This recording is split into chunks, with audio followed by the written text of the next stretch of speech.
तिलकं सात्वतवार्ता विभूषणम् अमरकृत्यात् शरणं प्रबुद्धं लोकजीवनं प्रणय प्रमत्तजागदीपनं वन्दे जीवनजीवनं सत्पुरुषं वन्दे जीवनजीवनं सत्पुरुषं वन्दे जीवनजीवनं सत्पुरुषम्।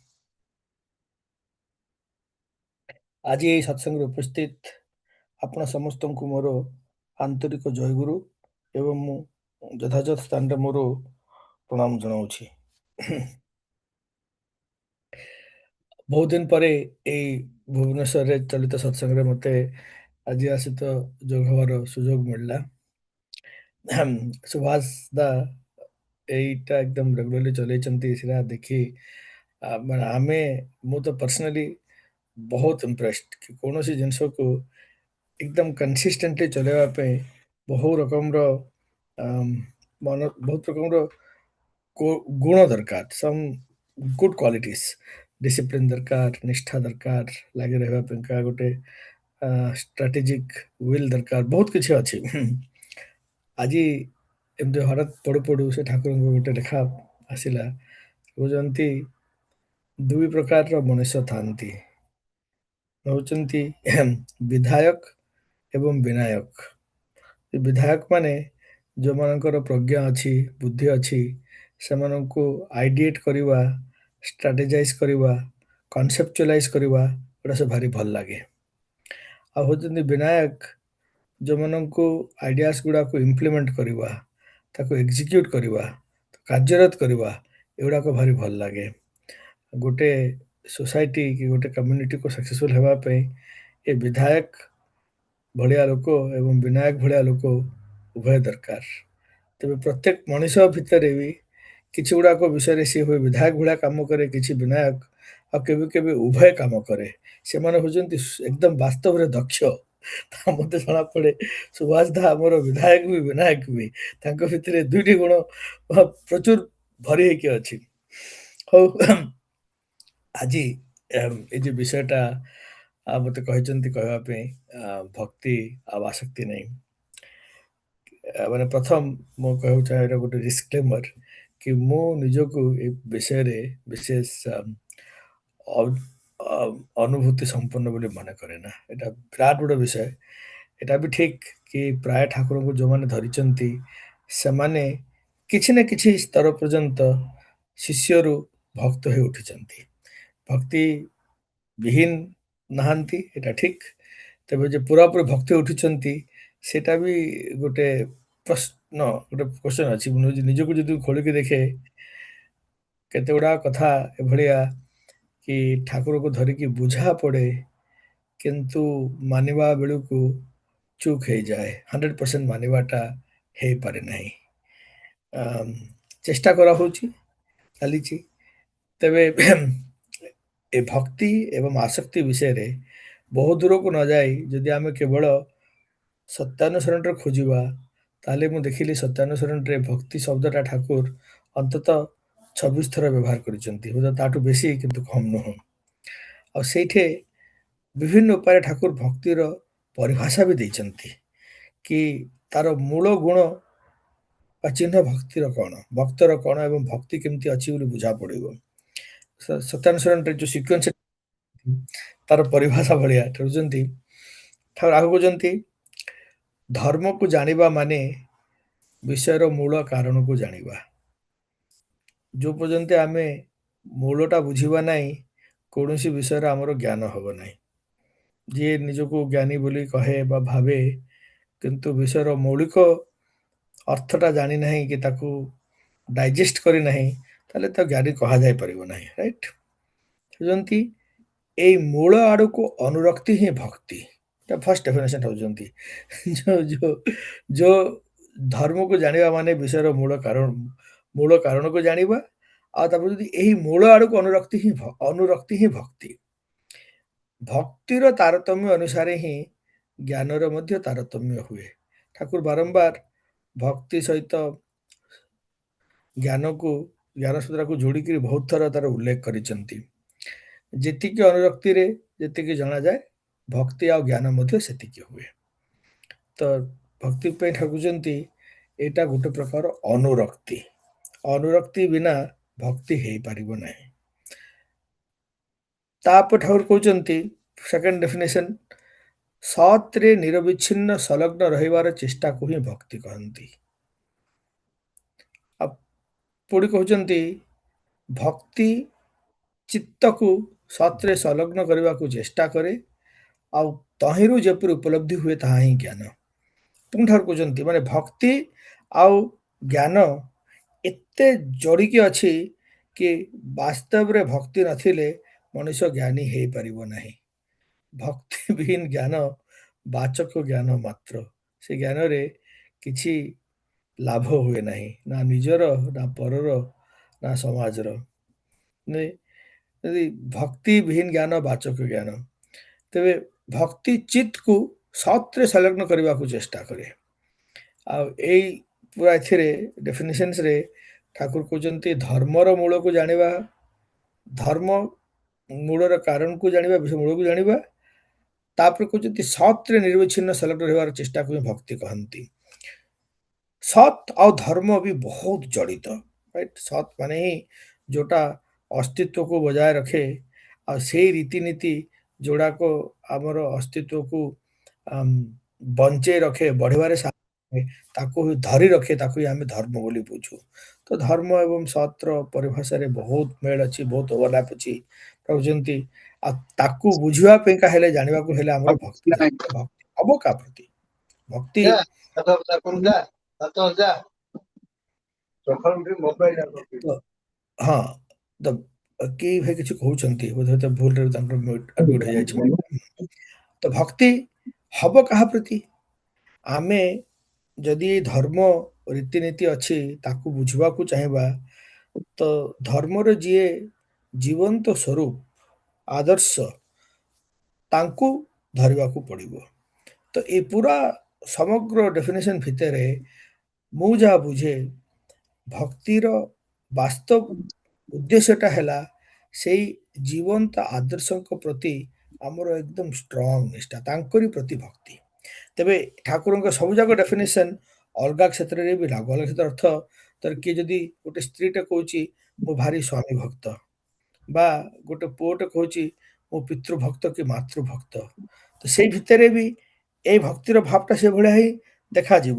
ଗୋଟେ ପୁତ୍ରଟେ କି ପୁତ୍ରୀଟେ କହୁଛି ମୁଁ ଭାରି ବା ପିତୃଭକ୍ତ କି ମାତୃଭକ୍ତ, କେମିତି ଜଣାପଡ଼ିବ? ଯଦି ବାପା ମାଙ୍କ ପ୍ରତି ସେଇଭଳିଆ ଟାନଟା ଅଛି, ତାହେଲେ ଯାଇକିରି ବାପାଙ୍କ ପ୍ରତି ଭକ୍ତି ଅଛି ବୋଲି ବୁଝା ପଡ଼ିବ। ଠାକୁରଙ୍କର କଥା ଅଛି କି ଭକ୍ତି ଯଦି ଭକ୍ତି ସାଙ୍ଗରେ ପ୍ରେମର ଭାବଟା ବହୁତ ଯୋଡ଼ି ହେଇକି ଅଛି। ଠାକୁର କହୁଛନ୍ତି ଭକ୍ତି ଆ, ପ୍ରେମର ଭକ୍ତି, ପ୍ରେମ ଭକ୍ତିର ହିଁ କ୍ରମୋନ୍ନତି। ପ୍ରେମଟା ବଢ଼ି ବଢ଼ିକି ଭକ୍ତିରେ ରୂପାନ୍ତରିତ ହୁଏ। ଆଉ ପୁଣି କହୁଛନ୍ତି ଭକ୍ତିର ଗାଢ଼ତ୍ୱ ହିଁ ପ୍ରେମ। ଆ, ପ୍ରେମ ଆଉ ଭକ୍ତି ଏଇଟା କେତେ ଜଡ଼ିତ। ଯେମିତି ପ୍ରେମ ଭକ୍ତିର ହିଁ କ୍ରମୋନ୍ନତି, ପ୍ରେମରୁ ଆରମ୍ଭ ହବ, ସେଇଟା ବଢ଼ି ବଢ଼ି ବଢ଼ି ବଢ଼ିକିରି ଏମିତି ଷ୍ଟେଜରେ ପହଞ୍ଚିବ ଯୋଉଟା ସେଇଟା ଭକ୍ତି ବୋଲି ଲାଗିବ। ଗୋଟେ ହଉଛନ୍ତି ତା ଭିତରେ ଭକ୍ତିର ଗାଢ଼ତ୍ୱ ହିଁ ପ୍ରେମ।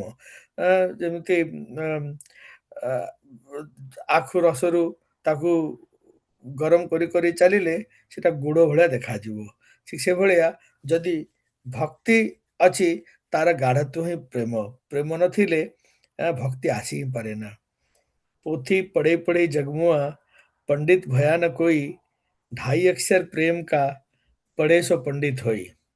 ସନ୍ଥ କବୀରଙ୍କ ଗୋଟେ ଦୋହା କି ଏ ପ୍ରେମଟା ଯୋଉ ପର୍ଯ୍ୟନ୍ତେ ମଣିଷ ବୁଝିବନି ତାର ଜ୍ଞାନ ହୁଏ। ପ୍ରେମଟା ନ ବଢ଼ିଲେ ମଣିଷ ଭକ୍ତ ହେଇପାରିବନି, ଆଉ ଭକ୍ତ ଯଦି ବାସ୍ତବରେ ନ ହେବ ତାହେଲେ ଜ୍ଞାନ ଉଦୟ ତାର ହବ ନାହିଁ। ଯେମିତି ହନୁମାନ ଥିଲେ, ବୀର ହନୁମାନ, ସିଏ ଏତେ ଲିନ ହେଇଯାଇଥିଲେ ରାମ ଭକ୍ତରେ, ରାମଙ୍କ ଭକ୍ତିରେ, କି ପ୍ରଭୁ ରାମଙ୍କ ହିଁ କଥା ସବୁବେଳେ ସେ ଚିନ୍ତା କରନ୍ତି। କଣ କରିଲେ ରାମଙ୍କ କଥା ଭଲ ଭାବରେ ମାନି ହବ, ତାଙ୍କର ପ୍ରତିଷ୍ଠା ହବ, ସେଇ ଚିନ୍ତାରେ ସେ ଲାଗି ରହନ୍ତି। ତାଙ୍କର ଏତେ ଏବିଲିଟି ବଢ଼େ, ଏତେ ଏବିଲିଟି ବଢ଼ିଲା କି ତାଙ୍କ ହୃଦୟ ଭିତରେ କେବଳ ରାମ ନାମ। ଯୋଉଠି ଦେଖିଲେ ପ୍ରଭୁ ରାମଙ୍କର କଥା ଚାଲିଛି ହଉଛି, ରାମଙ୍କୁ ଯଦି ଛାଡ଼ିକି କିଏ କିଛି କହୁଛି ତାହେଲେ ନାହିଁ, ଯଦି ରାମଙ୍କର। ତ ସେ ରାମ ନାମରେ ଏତେ ଡୁବିକି ରହିଲେ, ରାମ ଚିନ୍ତାରେ, ରାମଙ୍କର କଥାରେ, ରାମ ଗତିରେ, ସିଏ ହେଲେ ବାସ୍ତବ ଭକ୍ତ। ଏଇଭଳିଆ ଭକ୍ତ ସେ ନିଜରେ ହିଁ ଏତେ ପୂଜ୍ୟ ହେଇଯାଆନ୍ତି କି ବିଶ୍ୱ ସାରା ତାଙ୍କ ନାମ କରିକିରି ତାଙ୍କ ଧ୍ୟାନ କରିକି ଭାବନ୍ତି କି ଆମେ ବି ମହାବଳୀ ହେଇ ଉଠିଲୁ। ତ ସେ ଭକ୍ତିରେ କସ୍ମିନ୍ କାଳେ କୌଣସି ପ୍ରକାର ଦୁର୍ବଳତାରେ ଭକ୍ତିରେ କେତେ ସବୁ ଗୁଣ ଠାକୁର ଏସବୁ ଯାକ ସତ୍ୟାନୁଷ୍ଠ ଠାକୁର ଧରିଛନ୍ତି।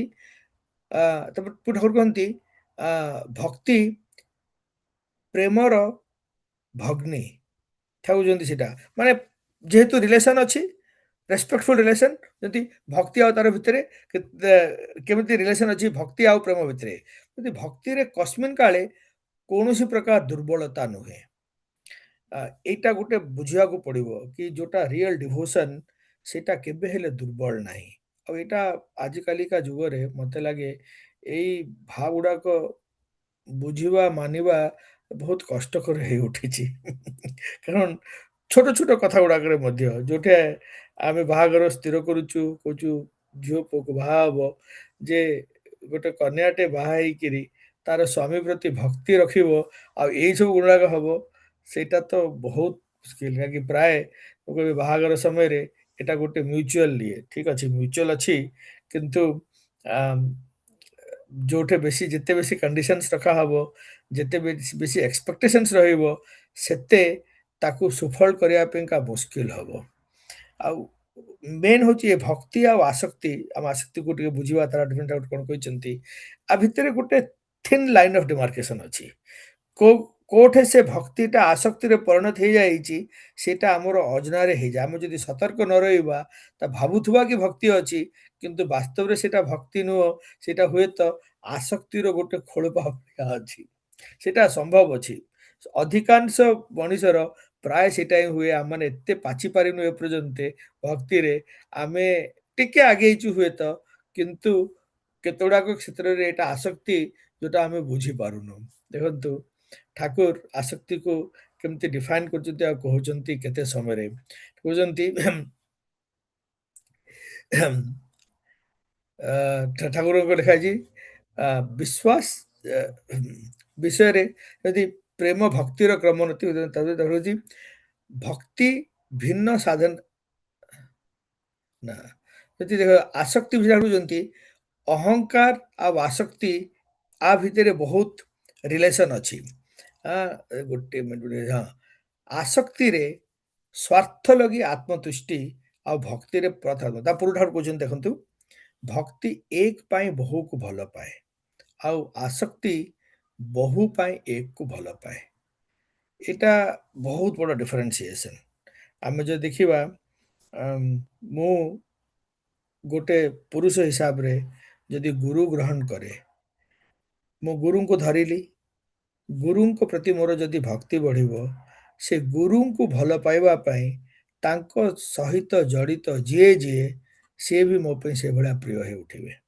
ଏବେ ହନୁମାନଙ୍କର ମୁଁ ଉଦାହରଣ ଦଉଥିଲି ହନୁମାନ ପ୍ରଭୁ ରାମଙ୍କୁ ପସନ୍ଦ କରନ୍ତି ସେଥିପାଇଁ ରାମକୁ ଯିଏ ପସନ୍ଦ କରେ ସିଏ ବି ତାଙ୍କର ସେଭଳିଆ ପ୍ରିୟ ସିଏ ରାମଙ୍କ ସମ୍ବନ୍ଧୀୟ ରିଲେଟିଭ୍ ହୁଅନ୍ତୁ ବା ନ ହୁଅନ୍ତୁ ସେ ଲକ୍ଷ୍ମଣ ତାଙ୍କ ଭାଇ ସେଥିପାଇଁ ପ୍ରିୟ ସୀତା ତାଙ୍କର ଅର୍ଦ୍ଧାଙ୍ଗିନୀ ସେଥିପାଇଁ ପ୍ରିୟ ତାଙ୍କର ଭାଇ ଭରତ ସିଏ ଆସିଲେ ଭରତ ବି ତାଙ୍କ ଭାଇ ସେଥିପାଇଁ ତାଙ୍କୁ ପ୍ରିୟ ବହୁତ ଦିନ ପରେ ଯାଇଛନ୍ତି ଦିଟା ଛୁଆ ସେ ଛୁଆ ଦିଟା ସହିତ ସେ ଯୁଦ୍ଧ କରୁଛନ୍ତି ଏତେ ବଡ଼ ମହାବୀର ମହାପରାକ୍ରମୀ ଯିଏ ରାବଣ ଏବଂ ତାର ପୁରା ସେନାକୁ ହରାଇ ପାରିଲେ ଯେତେବେଳେ ଦୁଇଟା ପିଲା ମୁହଁରେ ଶୁଣୁଛନ୍ତି ରାମଙ୍କର ସ୍ତୁତି କହୁଛନ୍ତି ମୁଁ ତ ଇଏ ତ ଯାହା ହେଲେ ବି ଦିଟା ଛୁଆ ଗାଉଛନ୍ତି ରାମଙ୍କର ସ୍ତୁତି ତ ତାଙ୍କ ଆଗରେ ମୁଁ କେମିତି ବାଣ ଧରିକି କି ମୋର ଗଦା ପ୍ରହାର କରିବି ସିଏ ନିଜକୁ ଶେଷ କରି ରହୁଛନ୍ତି ଯିଏ ବାସ୍ତବରେ ଯିଏ ଭକ୍ତ ସିଏ ଏକ ପାଇଁ ବହୁକୁ ଭଲ ପାଇବ ସାରା ଜଗତକୁ ସାରା ବ୍ରହ୍ମାଣ୍ଡକୁ ଭଲ ପାଇବ ଯଦି ମୁଁ ଗୁରୁଙ୍କୁ ପାଉଛି ଆଉ ଗୁରୁଙ୍କର ପୁରା ବ୍ରହ୍ମାଣ୍ଡରେ ଯେତେ କଣ କଣ ଅଣୁଗୁଣ ସବୁ ଅଛି ଯଦି ସିଏ ମୋ ଗୁରୁଙ୍କୁ ପସନ୍ଦ କରୁଛନ୍ତି ବା ମୁଁ ଯାହାଙ୍କ ଭକ୍ତ ତାଙ୍କୁ ପସନ୍ଦ କରୁଛନ୍ତି କି ତାଙ୍କର ପ୍ରିୟ ତାହେଲେ ସିଏ ମୋତେ ବି ପ୍ରିୟ ଅନକଣ୍ଡିସନାଲ ଏକଦମ ସେଥିରେ କୌଣସି କଣ୍ଡିସନ ନାହିଁ ମୁଁ ଯଦି ମୋ ଗୁରୁକୁ ପସନ୍ଦ କରୁଛି ତାଙ୍କ ସହିତ ଜଡ଼ିତ ସବୁ କିଛି ମୋତେ ପସନ୍ଦ ହବ ଏଇଟା ହଉଛି ଗୋଟେ ଭକ୍ତିର ଇଏ ଭକ୍ତର ଗୋଟେ ଲକ୍ଷଣ ଆଉ ଯଦି ଆସକ୍ତି ଠିକ ତାର ଉଲ୍ଟା ସିଏ ବହୁ ପାଇଁ ଏକକୁ ଭଲ ପାଏ ଆଜିକାଲି ଆମମାନେ ବାହାଘର ଉଦାହରଣ ଦଉଛୁ ଦେଖୁଛୁ, କିଏ ସେ ସ୍ତ୍ରୀ ଅଛି ଯିଏ କହୁଛି ମୁଁ କି ମୋର ଗୋଟେ ପୁରୁଷ ସାଙ୍ଗରେ ବାହାଘର ହବ, ବାହାଘର ପରେ ଯେହେତୁ ମୁଁ ମୋ ସ୍ୱାମୀକୁ ପସନ୍ଦ କରୁଛି, ତାର ଅଟୋମେଟିକ ଏକ୍ସଟେନସନ ହେଲା ତା ପ୍ରତି ଯେତେବେଳେ ମୋର ଭକ୍ତି ବଢୁଛି, ତାଙ୍କର ବାପା ମା, ମୋର ଶାଶୁ ଶ୍ୱଶୁର ସିଏ ବି ମୋର ପ୍ରିୟ, ତାଙ୍କର ଭାଇ ସେ ମୋର ଦିଅର ସିଏ ବି ମୋର ପ୍ରିୟ, ତାଙ୍କର ଭଉଣୀ ସେ ମୋର ନଣନ୍ଦ, ବଡ ହଉ ସାନ ହଉ ସିଏ ମୋର ପ୍ରିୟ। ମାନେ ତାଙ୍କ ଘରେ ଯେହେତୁ ମୁଁ ସ୍ୱାମୀଙ୍କୁ ବାହା ହେଇଛି, ତାଙ୍କ ଘର କୁକୁର ବି ମୋତେ ପ୍ରିୟ, ତାଙ୍କ ଘରେ ବିରାଳି ଥିଲେ ସିଏ ମୋର ପ୍ରିୟ, ତାଙ୍କ ଘରେ ସବୁ କିଛି ମୋର ପ୍ରିୟ। ଯଦି ସହଜରେ ହେଇପାରିଲା ଗୋଟେ ନାରୀର, ତାହେଲେ ତାର ବାହାଘରରେ ସେ ନିହାତି କରି ସୁଖ ସୁଖ ସମ୍ପନ୍ନ ରହିବ ନିହାତି। କିନ୍ତୁ କେତେ ଲୋକଙ୍କର ସେଇଟା ହଉଛି, ଅନେକ ତ ଚେଷ୍ଟା କରୁଛନ୍ତି ସ୍ୱାମୀଟା ମୋର, ସିଏ ମୋର ଥାଉ, ସିଏ ଅର୍ଜନ କଲେ ତାର ଟଙ୍କାର ଉପରେ ଆଗ ମୋର ଅଧିକାର, ସିଏ ଯଦି କଷ୍ଟ କରିକି ଜାଣୁଛନ୍ତି ତାପରେ ଆମର ଅଗ ଅଧିକାର, ଅନ୍ୟମାନେ ଯଦି ନଉଛନ୍ତି ସେ ତ ଅନ୍ୟ ନଉଛନ୍ତି। ତ ଏ ଭାବନାଟାକୁ ସେ ଆ, ମାନେ ଭକ୍ତ ହେଇକିରି ସ୍ୱାମୀ ପ୍ରତି ଭକ୍ତି ହେବାଟା ଗୋଟେ ସ୍ତ୍ରୀର ଯଦିଓ କର୍ତ୍ତବ୍ୟ ଆମେ କହୁଛୁ ଏତେ ସହଜ ନୁହଁ। ଠିକ ସେଇଭଳିଆ ଗୋଟେ ପୁରୁଷର ଯେତେବେଳେ ସିଏ ସ୍ତ୍ରୀର ସିନା ସେ ସ୍ୱାମୀ, ପୁଣି ସେ ସ୍ୱାମୀର ଯଦି ସ୍ୱାମୀ ନ ହେଲା ଜୀବନରେ, ତାହେଲେ କଣ ବି ହେଲା? ଠାକୁର କହନ୍ତି ସ୍ୱାମୀର ସ୍ୱାମୀ କିଏ? ସ୍ୱାମୀର ସ୍ୱାମୀ ହଉଛନ୍ତି ତାର ଗୁରୁ। ସେ ଗୁରୁଙ୍କୁ ନିଜର ସ୍ୱାମୀ ବୋଲି ମାନିବ, ନିଜ ନାଥ ବୋଲି ମାନିବ, ତାଙ୍କୁ ସେବା ଦବ, ତାଙ୍କୁ ସୁଶ୍ରୂଷା ଦବ, ତାଙ୍କର କଥାଟାକୁ ମାନିକି ଚେଷ୍ଟା କରିବ। ତ ଗୁରୁଙ୍କ ପ୍ରତି ଭକ୍ତି ବଢିବାକୁ ପଡିବ ସ୍ୱାମୀଙ୍କର। ଗୁରୁକୁ ଯାଇଛି, ଗୁରୁ ଯଦି ଯିବ ତ ଗୁରୁଙ୍କର ବି ବଡ ପରିବାର ଥାଇପାରନ୍ତି। ତ ତାଙ୍କର ପରିବାରରେ ଲୋକମାନଙ୍କ ପ୍ରତି ଯଦି ସହଜରେ ମନ ଭିତରେ ଶ୍ରଦ୍ଧା ଭାବଟା ନ ଆସିଲା, ତାହେଲେ ଭକ୍ତିରେ କୋଉଠି ଗୋଟେ ଫାଙ୍କ ରହିଯାଇଛି। ଏମିତି ଆସକ୍ତି ବହୁ ପାଇଁ ଏକକୁ ଭଲ ପାଏ, କିନ୍ତୁ ଭକ୍ତି ଏକ ପାଇଁ ବହୁକୁ ଭଲ ପାଏ। ପୁଣି ଠାକୁର ଲେଖୁଛନ୍ତି ତାପରେ, ଆସକ୍ତିରେ ସ୍ୱାର୍ଥ ଲାଗି ଆତ୍ମତୁଷ୍ଟି, ଆଉ ଭକ୍ତିରେ ପରାର୍ଥ ଲାଗି ଆତ୍ମତୁଷ୍ଟି। এটা ଗୋଟେ ବଡ଼ ଡିଫରେନ୍ସିଏସନ୍। ଭକ୍ତି ଭାବ ନେଇ ମଣିଷ ଯେତେବେଳେ ସେବା କରିବ, ଏତେ ଏତେ ସହଜ ଭାବରେ ଆତ୍ମହରା ହେଇକି ସେବା ଦେଇପାରିବ, ସେବା ପାଇକିରି ଯଦି କିଏ ତୃପ୍ତ ହୁଅନ୍ତେ ହୁଅନ୍ତେ ସେଥିରେ ହିଁ ମୋର ଖୁସି।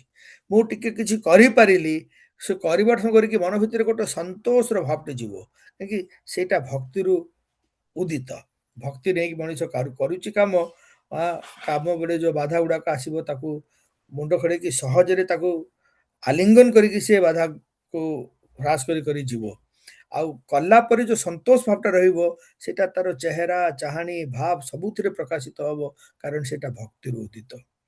କିନ୍ତୁ ଆସକ୍ତିରେ ସ୍ୱାର୍ଥ ଲାଗି ଆତ୍ମତୁଷ୍ଟି। ଯଦି ନିଜର ଗୋଟେ ଇଚ୍ଛାଟେ ପୂର୍ଣ୍ଣ ହେଲା, ତାହେଲେ ଯାଇକି ତାକୁ ଲାଗିବ କି ହଁ ଟିକେ ଖୁସି ହେଲି, ଆଉ ସେଗୁଡ଼ା ସବୁ ଯାକ କ୍ଷଣ ଭଙ୍ଗୁର। ସେଟା ଆମକୁ ଜାଣିବାକୁ ପଡିବ। ଆସକ୍ତିକୁ ନେଇକିରି ଆମେ ଯାହା କିଛି କରିବା, ସେଥିରେ କିଛି ମୋମେଣ୍ଟାରୀ ହାପିନେସ ମିଳିପାରେ, କିଛି ଏବେ ଭଲ ଲାଗିପାରେ, ଏବେ ଅର୍ଥ ଛୋଟ ସମୟ ପାଇଁ, ହୁଏତ ଦିନେ ପାଇଁ, ଗୋଟେ ବୁଳି ପାଇଁ, କିଛି ମାସ ପାଇଁ, ବର୍ଷ ପାଇଁ ବି ହେଇପାରେ। କିନ୍ତୁ ଲଙ୍ଗ ରନ୍ ଅଫ୍ ଲାଇଫରେ ଯଦି ଦେଖିବା, ଆସକ୍ତିରେ ଯୋଉଟା ନିଜର ଆତ୍ମତୁଷ୍ଟି କରିଚାଲିବ, ସେଟା ହବ ନାହିଁ। ବାହାଘର ହେଲା, ପ୍ରଥମ ଗୋଟେ ଦି ବର୍ଷ ଯୋଉ କହନ୍ତି ହନିମୁନ ପିରିୟଡ ବହୁତ ଭଲ ଗଲା, ତାପରେ କିନ୍ତୁ ବିବାଦ ଆରମ୍ଭ ହବ, କଳହ ଆରମ୍ଭ ହବ, ଆଉ ମଜୁଦ ହବ କି ଏ ବାହାଘର ହେଇକିରି ମୋର ଜୀବନଟା ପୁରା ନଷ୍ଟ ହେଇଗଲା, ଏଭଳିଆ ଚିନ୍ତା ବି ମନକୁ ଆସିପାରେ।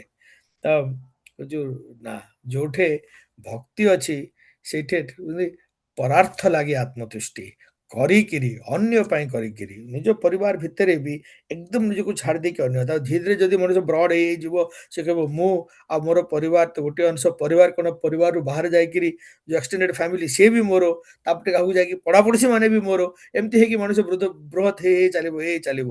ଗୋଟେକୁ ଧରିକିରି କେନ୍ଦ୍ରିକ ହେଇକି ଯଦି ମଣିଷ ରହିବ, ତାହେଲେ ତାର ସେ ଭକ୍ତିରେ ଧୀରେ ଧୀରେ ତାର ପରିଧିଟା ଏତେ ବଡ ହବ କି ତାହେଲେ ସମାହିତ ସମସ୍ତେ ନିଜର ବୋଲିକି ମନ ହେବେ। ଆଉ ଯଦି ସେ ଏକ ପ୍ରତି ଭକ୍ତି ରହିପାରିବ, ତାହେଲେ କିନ୍ତୁ ଧୀରେ ଧୀରେ ସମସ୍ତେ ଅନ୍ୟ ବେଶୀ ଲାଗିବେ। ପୁଣି ଠାକୁର କହୁଛନ୍ତି, ଆସକ୍ତି କାମର ପତ୍ନୀ, ଆଉ ଭକ୍ତି ପ୍ରେମର ଛୋଟି ଭଉଣୀ। ଏମିତି ଭକ୍ତିର ଅନୁରକ୍ତି ସତରେ ପୁରା ଅସ୍ତିତ୍ୱ ବଜାୟ ଯୋଉଟା ତାହିଁରେ, ଆଉ ଆସକ୍ତିର ନିଶା ସ୍ୱାର୍ଥରେ ଅହଁରେ। ତ ଠାକୁର କେମିତି ଶବ୍ଦଟା ବ୍ୟବହାର କରୁଛନ୍ତି, ଯଦି ଭକ୍ତିର ଅନୁରକ୍ତି ସତରେ, ଆଉ ଆସକ୍ତିର ନିଶା, ଦିଟା ଯାକ କମ୍ବିନେସନ, ଦିଟା ଯାକ ଗୋଟେ ଆଫିନିଟି, ରାଇଟ? ଟାନ୍ ଗୋଟେରୁ ଆଉ ଗୋଟେ ପ୍ରତି, କିନ୍ତୁ ଗୋଟେ ଟାନ୍ଟା ହଉଛି ଅନୁରକ୍ତି ଟାନ୍, ଯୋଉଟା ପଜିଟିଭ ଟାନ୍, ଆଉ ଗୋଟେ ହଉଛି ନିଶା, ଯୋଉଟା ନେଗେଟିଭ ଟାନ୍।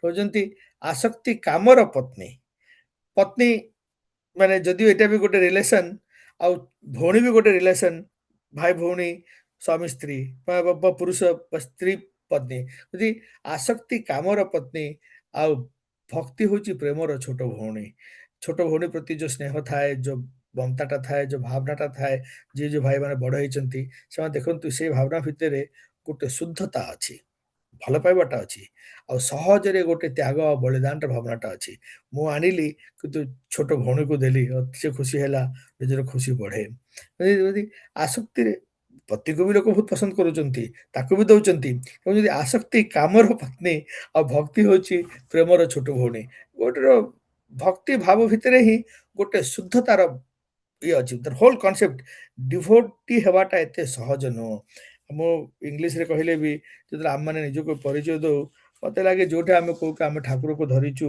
ଆମମାନେ ତାଙ୍କ ଶିଷ୍ୟ we are very disciples we are trying to become devotees ଆମେ ଚେଷ୍ଟା କରୁଛୁ ଭକ୍ତ ହେବା ପାଇଁ ଏବେ ପର୍ଯ୍ୟନ୍ତ ମୁଁ ତ ନିଜକୁ ଭକ୍ତ ହିଁ ଉଠିଛି ବୋଲି କହିବାଟା ବିଲକୁଲ ମନେ କରେ ନା ଆମେ ଚେଷ୍ଟା କରୁଛୁ ଠାକୁରଙ୍କୁ ଧରିକି ଟିକେ ଟିକେ ତାଙ୍କୁ ଭଲ ପାଇ ଟିକେ ଟିକେ ଏଭଳିଆ ଷ୍ଟେଜକୁ ଯିବା ଯେତେବେଳେ ଆମେ ବାସ୍ତବରେ ନିଜ ଭକ୍ତ ହେଇ ଉଠିବା ହୁଏତ ଜଣା ପଡିବ ନାହିଁ କି ଭକ୍ତ ହେଇ ଉଠିଛୁ ବାସ୍ତବ ଭକ୍ତର ଲକ୍ଷଣଟା ହଉଛି ସେୟା କି ସେ ଜାଣିପାରେ ନାହିଁ କି ସେ ଭକ୍ତ ହେଇ ଉଠିଛି ଗୋଟେ ଷ୍ଟେଜ ସେମିତି ଆସିବ ହୁଏତ ଏବେ ଆମେ ସମସ୍ତେ ସେଇ ଯାତ୍ରାରେ ଅଛୁ ସେ ଜର୍ଣ୍ଣିରେ ଅଛୁ କିଏ ଟିକେ ଆଗକୁ କିଏ ଟିକେ ପଛରେ କିନ୍ତୁ ଆମେ ସମସ୍ତେ ସେ ଯାତ୍ରାରେ ଅଛୁ କିନ୍ତୁ ଠାକୁରଙ୍କର କେତେ ଗୁଡ଼ା କହୁଛନ୍ତି ଯିଏ ଅବିଶ୍ୱାସୀ ଆଉ ଯିଏ ବା ବହୁ ନୈଷ୍ଠିକ ତାର ହୃଦୟରେ ଭକ୍ତି ଆସିପାରେ ନାହିଁ କେବେ ନାହିଁ ଏଇଟା ଆମର ମଡର୍ଣ୍ଣ ସୋସାଇଟିର ଏଇଟା ହଉଛି ଆଉ ଗୋଟିଏ ପ୍ରୋବ୍ଲେମ ଏଇଟା କାହିଁକି ଆମକୁ ତ ଭେରାଇଟି ଦରକାର ଲାଇଫରେ ଗୋଟେ ସାବୁନ କିଣିବାକୁ ଯିବାର ଅଛି ଗୋଟେ ଦୋକାନରେ ଯିବେ ଧୀରେ ଧୀରେ ସାବୁନ ମିଳୁଛି କି ନା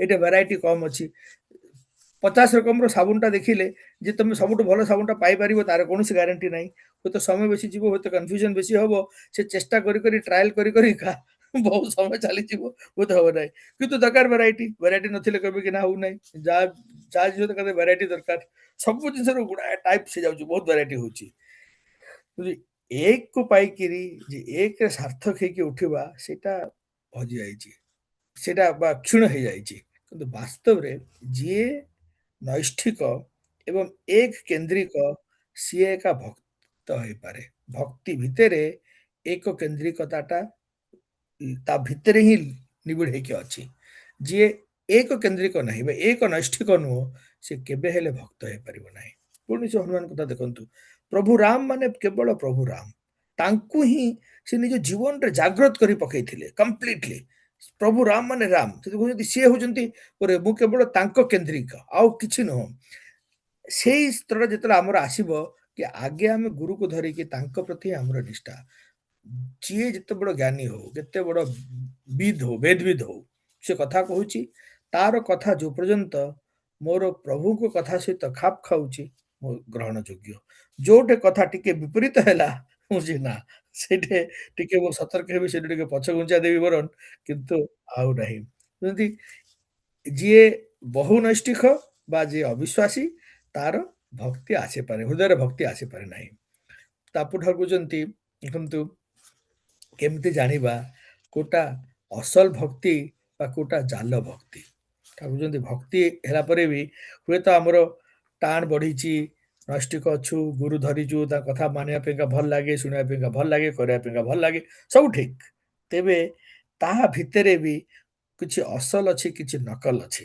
ହେଲା ବା ଅସଲ ଅଛି ଜାଲ ଅଛି ଯେମିତି ଜାଲ ଭକ୍ତି ଯୁକ୍ତ ଜାଲ ଭକ୍ତି ମୋଟା ଅହଙ୍କାର ଯୁକ୍ତ ଆଉ ଅସଲ ଭକ୍ତି ଖୁବ୍ ପତଳା ଅହଙ୍କାର ଯୁକ୍ତ ବିଲକୁଲ ଅହଙ୍କାର ମୁକ୍ତ ହେବାଟା ହୁଏତ ସମ୍ଭବ ନୁହଁ କି ଜାଲ ଭକ୍ତିରେ ମୋଟା ଅହଙ୍କାର ଆଉ ଅସଲ ଭକ୍ତି ଭିତରେ ପତଳା ଅହଙ୍କାର ନାଇଁ ଭକ୍ତି ହେଇକି ବି ଲୋକମାନଙ୍କର ସେ ଗର୍ବ ହେଇ ଉଠେ ନା ମୁଁ କହୁଛି ମୁଁ ଗୁରୁଙ୍କ କଥା କହୁଛି ମୁଁ ତାଙ୍କ କଥା କଥା ମାନୁଛି ସେ ମୁଁ ମାନୁଛି ମୁଁ କହୁଛି ତାଙ୍କରି କଥା ହୁଏତ କହୁଛି କିନ୍ତୁ କହିବା ଭିତରେ ଲୁକାୟିତ ଅବସ୍ଥାରେ ସବକନସିୟସଲି ଟିକେ ସତର୍କତା ହଜିଗଲେ ମନ ଭିତରେ ଗୋଟେ ହାମ୍ବଡାର ଭାବଟା ପ୍ରବେଶ କରିଯାଏ ଆଉ ସେଇଟା ସେ ଛୋଟ ଭକ୍ତି ହେଇକି ମଧ୍ୟ ସେ ଅସଲ ଭକ୍ତି ଛାଡିକି ଜାଲ ଭକ୍ତି ଆଉ ପୁଣି ଧୀରେ ଧୀରେ ଜାଲ ଭକ୍ତିରୁ କୋଉଟା ଆସକ୍ତିରେ ପରିଣତ ହେଇଯାଇଛି ସେଇଟା ଜଣା ପଡିବ ନାହିଁ ବହୁ ଲୋକ ସେମିତି ଆ,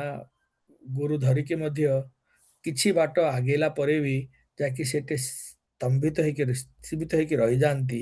ଆଉ ଯଦି ସତର୍କ ନ ରହିବେ ସେଠି ପୁଣି ଖସିକି ତଳେ ପଡ଼ିଯାଆନ୍ତି।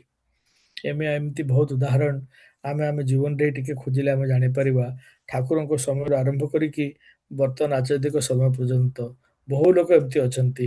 ତାଙ୍କ ଜୀବନର କେତେ କାଳରେ ସେମାନେ ଭଲ କରିଛନ୍ତି, ବୁଝିଛନ୍ତି, ଟିକେ ଆଗେଇଛନ୍ତି, ତ ଭକ୍ତ ହେଇ ଉଠିଛନ୍ତି। କିନ୍ତୁ ଏଇ ସତର୍କତା ନଥିବା ଯୋଗୁ କୋଉଠୁ ସେ ଖସି ଯାଇଛନ୍ତି ଟିକେ, ସେ ଅସଲ ଭକ୍ତିରୁ ଜାଲ ଭକ୍ତି, ଆଉ ଜାଲ ଭକ୍ତିରୁ ସେ ରାଜନୀତିରେ ପୋଡ଼ ଦେଇଛି। ଠାକୁର କହୁଛନ୍ତି ଅସଲ ଭକ୍ତିଯୁକ୍ତ ମଣିଷ ଉପଦେଶଟା ନେଇପାରେ ନାହିଁ। ଠିକ ଅଛି, ଠିକ ଅଛି, ଉପଦେଶ କଥା ଅଛି। ତା ପୂର୍ବରୁ ଠାକୁର କହୁଛନ୍ତି ଭାବର କଥା କହୁଛନ୍ତି। ଦେଖନ୍ତୁ ଠାକୁର କହୁଛନ୍ତି ଭକ୍ତିର ନିଜର କେତେ ଗୁଡ଼ାକ ସ୍ୱତନ୍ତ୍ର ଲକ୍ଷଣ ଅଛି। ସେଗୁଡ଼ାକ ଥିଲେ ଜଣାପଡ଼ିବ କି ସିଏ ବାସ୍ତବରେ ଭକ୍ତ ହେଇ ଉଠିଛି। ଆମେ ମଝି ମଝିରେ ନିଜକୁ ବି ଚେକ୍ କରିବାକୁ ପଡ଼ିବ। ସେଭ୍ରାନ୍ସିସ୍ କରିକି ଏ ଲକ୍ଷଣ ଗୁଡ଼ାକ ଭିତରେ ମୋର କୋଉଠି କେତେ ମାପକାଠିରେ ମୁଁ ଯାଇକି ମାପିକି କୋଉଠି ମୁଁ ପହଞ୍ଚିଛି, କୋଉଟା ବଢ଼ୁଛି ବା କୋଉଟା ରହିଯାଇଛି, ବା ଯଦି କିଛି ତଳକୁ ପଡ଼ୁଛି ତାହେଲେ କେମିତି ମୁଁ ସତର୍କ ହେଇକି ଆଉଥରେ ତାକୁ ଠିକ୍ କରିବାକୁ ଚେଷ୍ଟା କରିବି। ଯେମିତି ଦେଖନ୍ତୁ ଅଶ୍ରୁ ପୁଲକ ସ୍ୱେଦ କମ୍ପନ, ଏଗୁଡ଼ାକ ସବୁ ଯଦି ହେଲେ ହିଁ ଭକ୍ତି ହେଲା। ତାହେଲେ ମାନେ ଲୋକ ଠାକୁରଙ୍କ କଥା କହି କହି କାନ୍ଦି ପକାନ୍ତି, ତାଙ୍କୁ ଗୀତ ଗାଇ ଗାଇ କାନ୍ଦି ପକାନ୍ତି, ବା ତାଙ୍କୁ କୀର୍ତ୍ତନ କରି କରିକା ଏମିତି ହୁଏ କେତେଗୁଡ଼ାକ ପୁରା ଝାଳ ନାଳ ହେଇଯାଆନ୍ତି କୀର୍ତ୍ତନ କରି କରିକା, ତାଙ୍କ କାମ ଦୌଡ଼ିକି ଆଉ ବହୁତ ଭଲ ଲାଗେ, ଶିହରଣ ଉଠିଯାଏ। ଠାକୁର କଥା ତାଙ୍କ କଥା ବିଷୟରେ କହିକି ତାଙ୍କୁ ଶୁଣିକିରି ଶୁଣି ଉଠେ, ବହୁତ ରକମର ଭାବ ହୁଏ। ଗୋଟେ ସତ୍ସଙ୍ଗକୁ ଗଲେ ଯୋଉଠି ଏତେ ଭାବର ସମାବେଶ ଅଛି, ସେଇଠି ମୋମେଣ୍ଟାରୀ ଏକ୍ସାଇଟମେଣ୍ଟ ହେଇକି ସେ ଏନଭାୟରନମେଣ୍ଟ ଯୋଗୁଁ ଏକା ସମସ୍ତଙ୍କର ଟିକେ ଗୋଟେ ଅଫିଭଟା ହେଇଯାଏ। ଇମୋସନ ଅଫିଭଟା ସେଟା କମନ ବା କୋଉ ଗୋଟେ କଥାରେ ଦେଖିଲେ, କୋଉ ଗୋଟେ ବାସ୍ତବ ଭକ୍ତର ସଂସ୍ପର୍ଶରେ ଆସିକି ଯେତେବେଳେ ମଣିଷ ତାର ବ୍ୟବହାର ଦେଖେ, ତାର କଥାବାର୍ତ୍ତା ଶୁଣିକି ଆଖରି ଲୁହ ଆସିବା, ତାର କାର୍ଯ୍ୟକଳାପ ଦେଖିକି ମଧ୍ୟ ମଣିଷ ବହୁତ ହୁଏ। ଯେମିତି ଠାକୁର କହୁଛନ୍ତି ଏ ଅଶ୍ରୁ ଲୁହ ବାହାରିବା ଆଖିରୁ, ପୁଲକ ବହୁତ ଆନନ୍ଦିତ ହେବା, ସ୍ୱେଦ ଝାଳ, କମ୍ପନ, ଏ ସବୁ ଯାକ ଭାବର ଲକ୍ଷଣ। ଏଗୁଡ଼ାକ ବହୁ ପ୍ରକାରର ହେଇପାରେ, କିନ୍ତୁ କେବଳ ଏଉଟା ଅଛି ଯୋଉଠି ତାହେଲେ ଭକ୍ତି ଅଛି ବୋଲି କହିହବ ନାହିଁ। କିନ୍ତୁ ଯଦି ଆହା ସହିତ ଭକ୍ତର ଯଦି ଯଦି ସ୍ୱଧର୍ମ ଚରିତ୍ର ଲକ୍ଷଣ ଯଦି ହୁଏ, ସେଇଟା ହବ ଭକ୍ତିର। ତାର ଲକ୍ଷଣ କଣ? ଯୋଉଠି ପତଳା ଅହଙ୍କାରର ଚିହ୍ନ, ବିଶ୍ୱାସର ଚିହ୍ନ, ଯୋଉଠି ସହଜରେ ଆ, ଯାହାଙ୍କ ପ୍ରତି ଭକ୍ତି ଅଛି, ଗୁରୁଙ୍କ ପ୍ରତି, ତାଙ୍କ କଥା ଶୁଣିଲେ ବାସ୍ତବରେ ମଣିଷ ଆନନ୍ଦିତ ହୁଏ, କଥା ଆଜ୍ଞା ପାଇଲେ କାମ କରିବା ପାଇଁ ଇଚ୍ଛା ହୁଏ ହୁଏ ସେଭଳିଆ ଯେ ଭାବୁଛି। ଆଉ ବିନୀତ, ସରଳ ହୃଦୟୀ, ବିନୟ ସମ୍ପନ୍ନ, ଏଇଭଳିଆ ଗୁଣ ନିହାତି ଦରକାର। ଉଦାରତାର ଚିହ୍ନ ଏଟା ନିହାତି ଦରକାର। ଏଗୁଡ଼ା ସବୁ ହଉଛି ଯୋଉଟା positive science of A devotee. ସିଏ ଆ, ତାକୁ ଯଦି କଥା ସହିତ ଯଦି କିଏ ତାର କଥା ଯଦି କିଏ କାଟୁଛି, ତା ପାଇଁକା ଏତେ ରାଗ ନାହିଁ। ନିଜର ମାନ ସମ୍ମାନରେ କୋଉ ଲୋକ କଥାକୁ ବେଶୀ ଜଡ଼ିତ ରଖିବନି।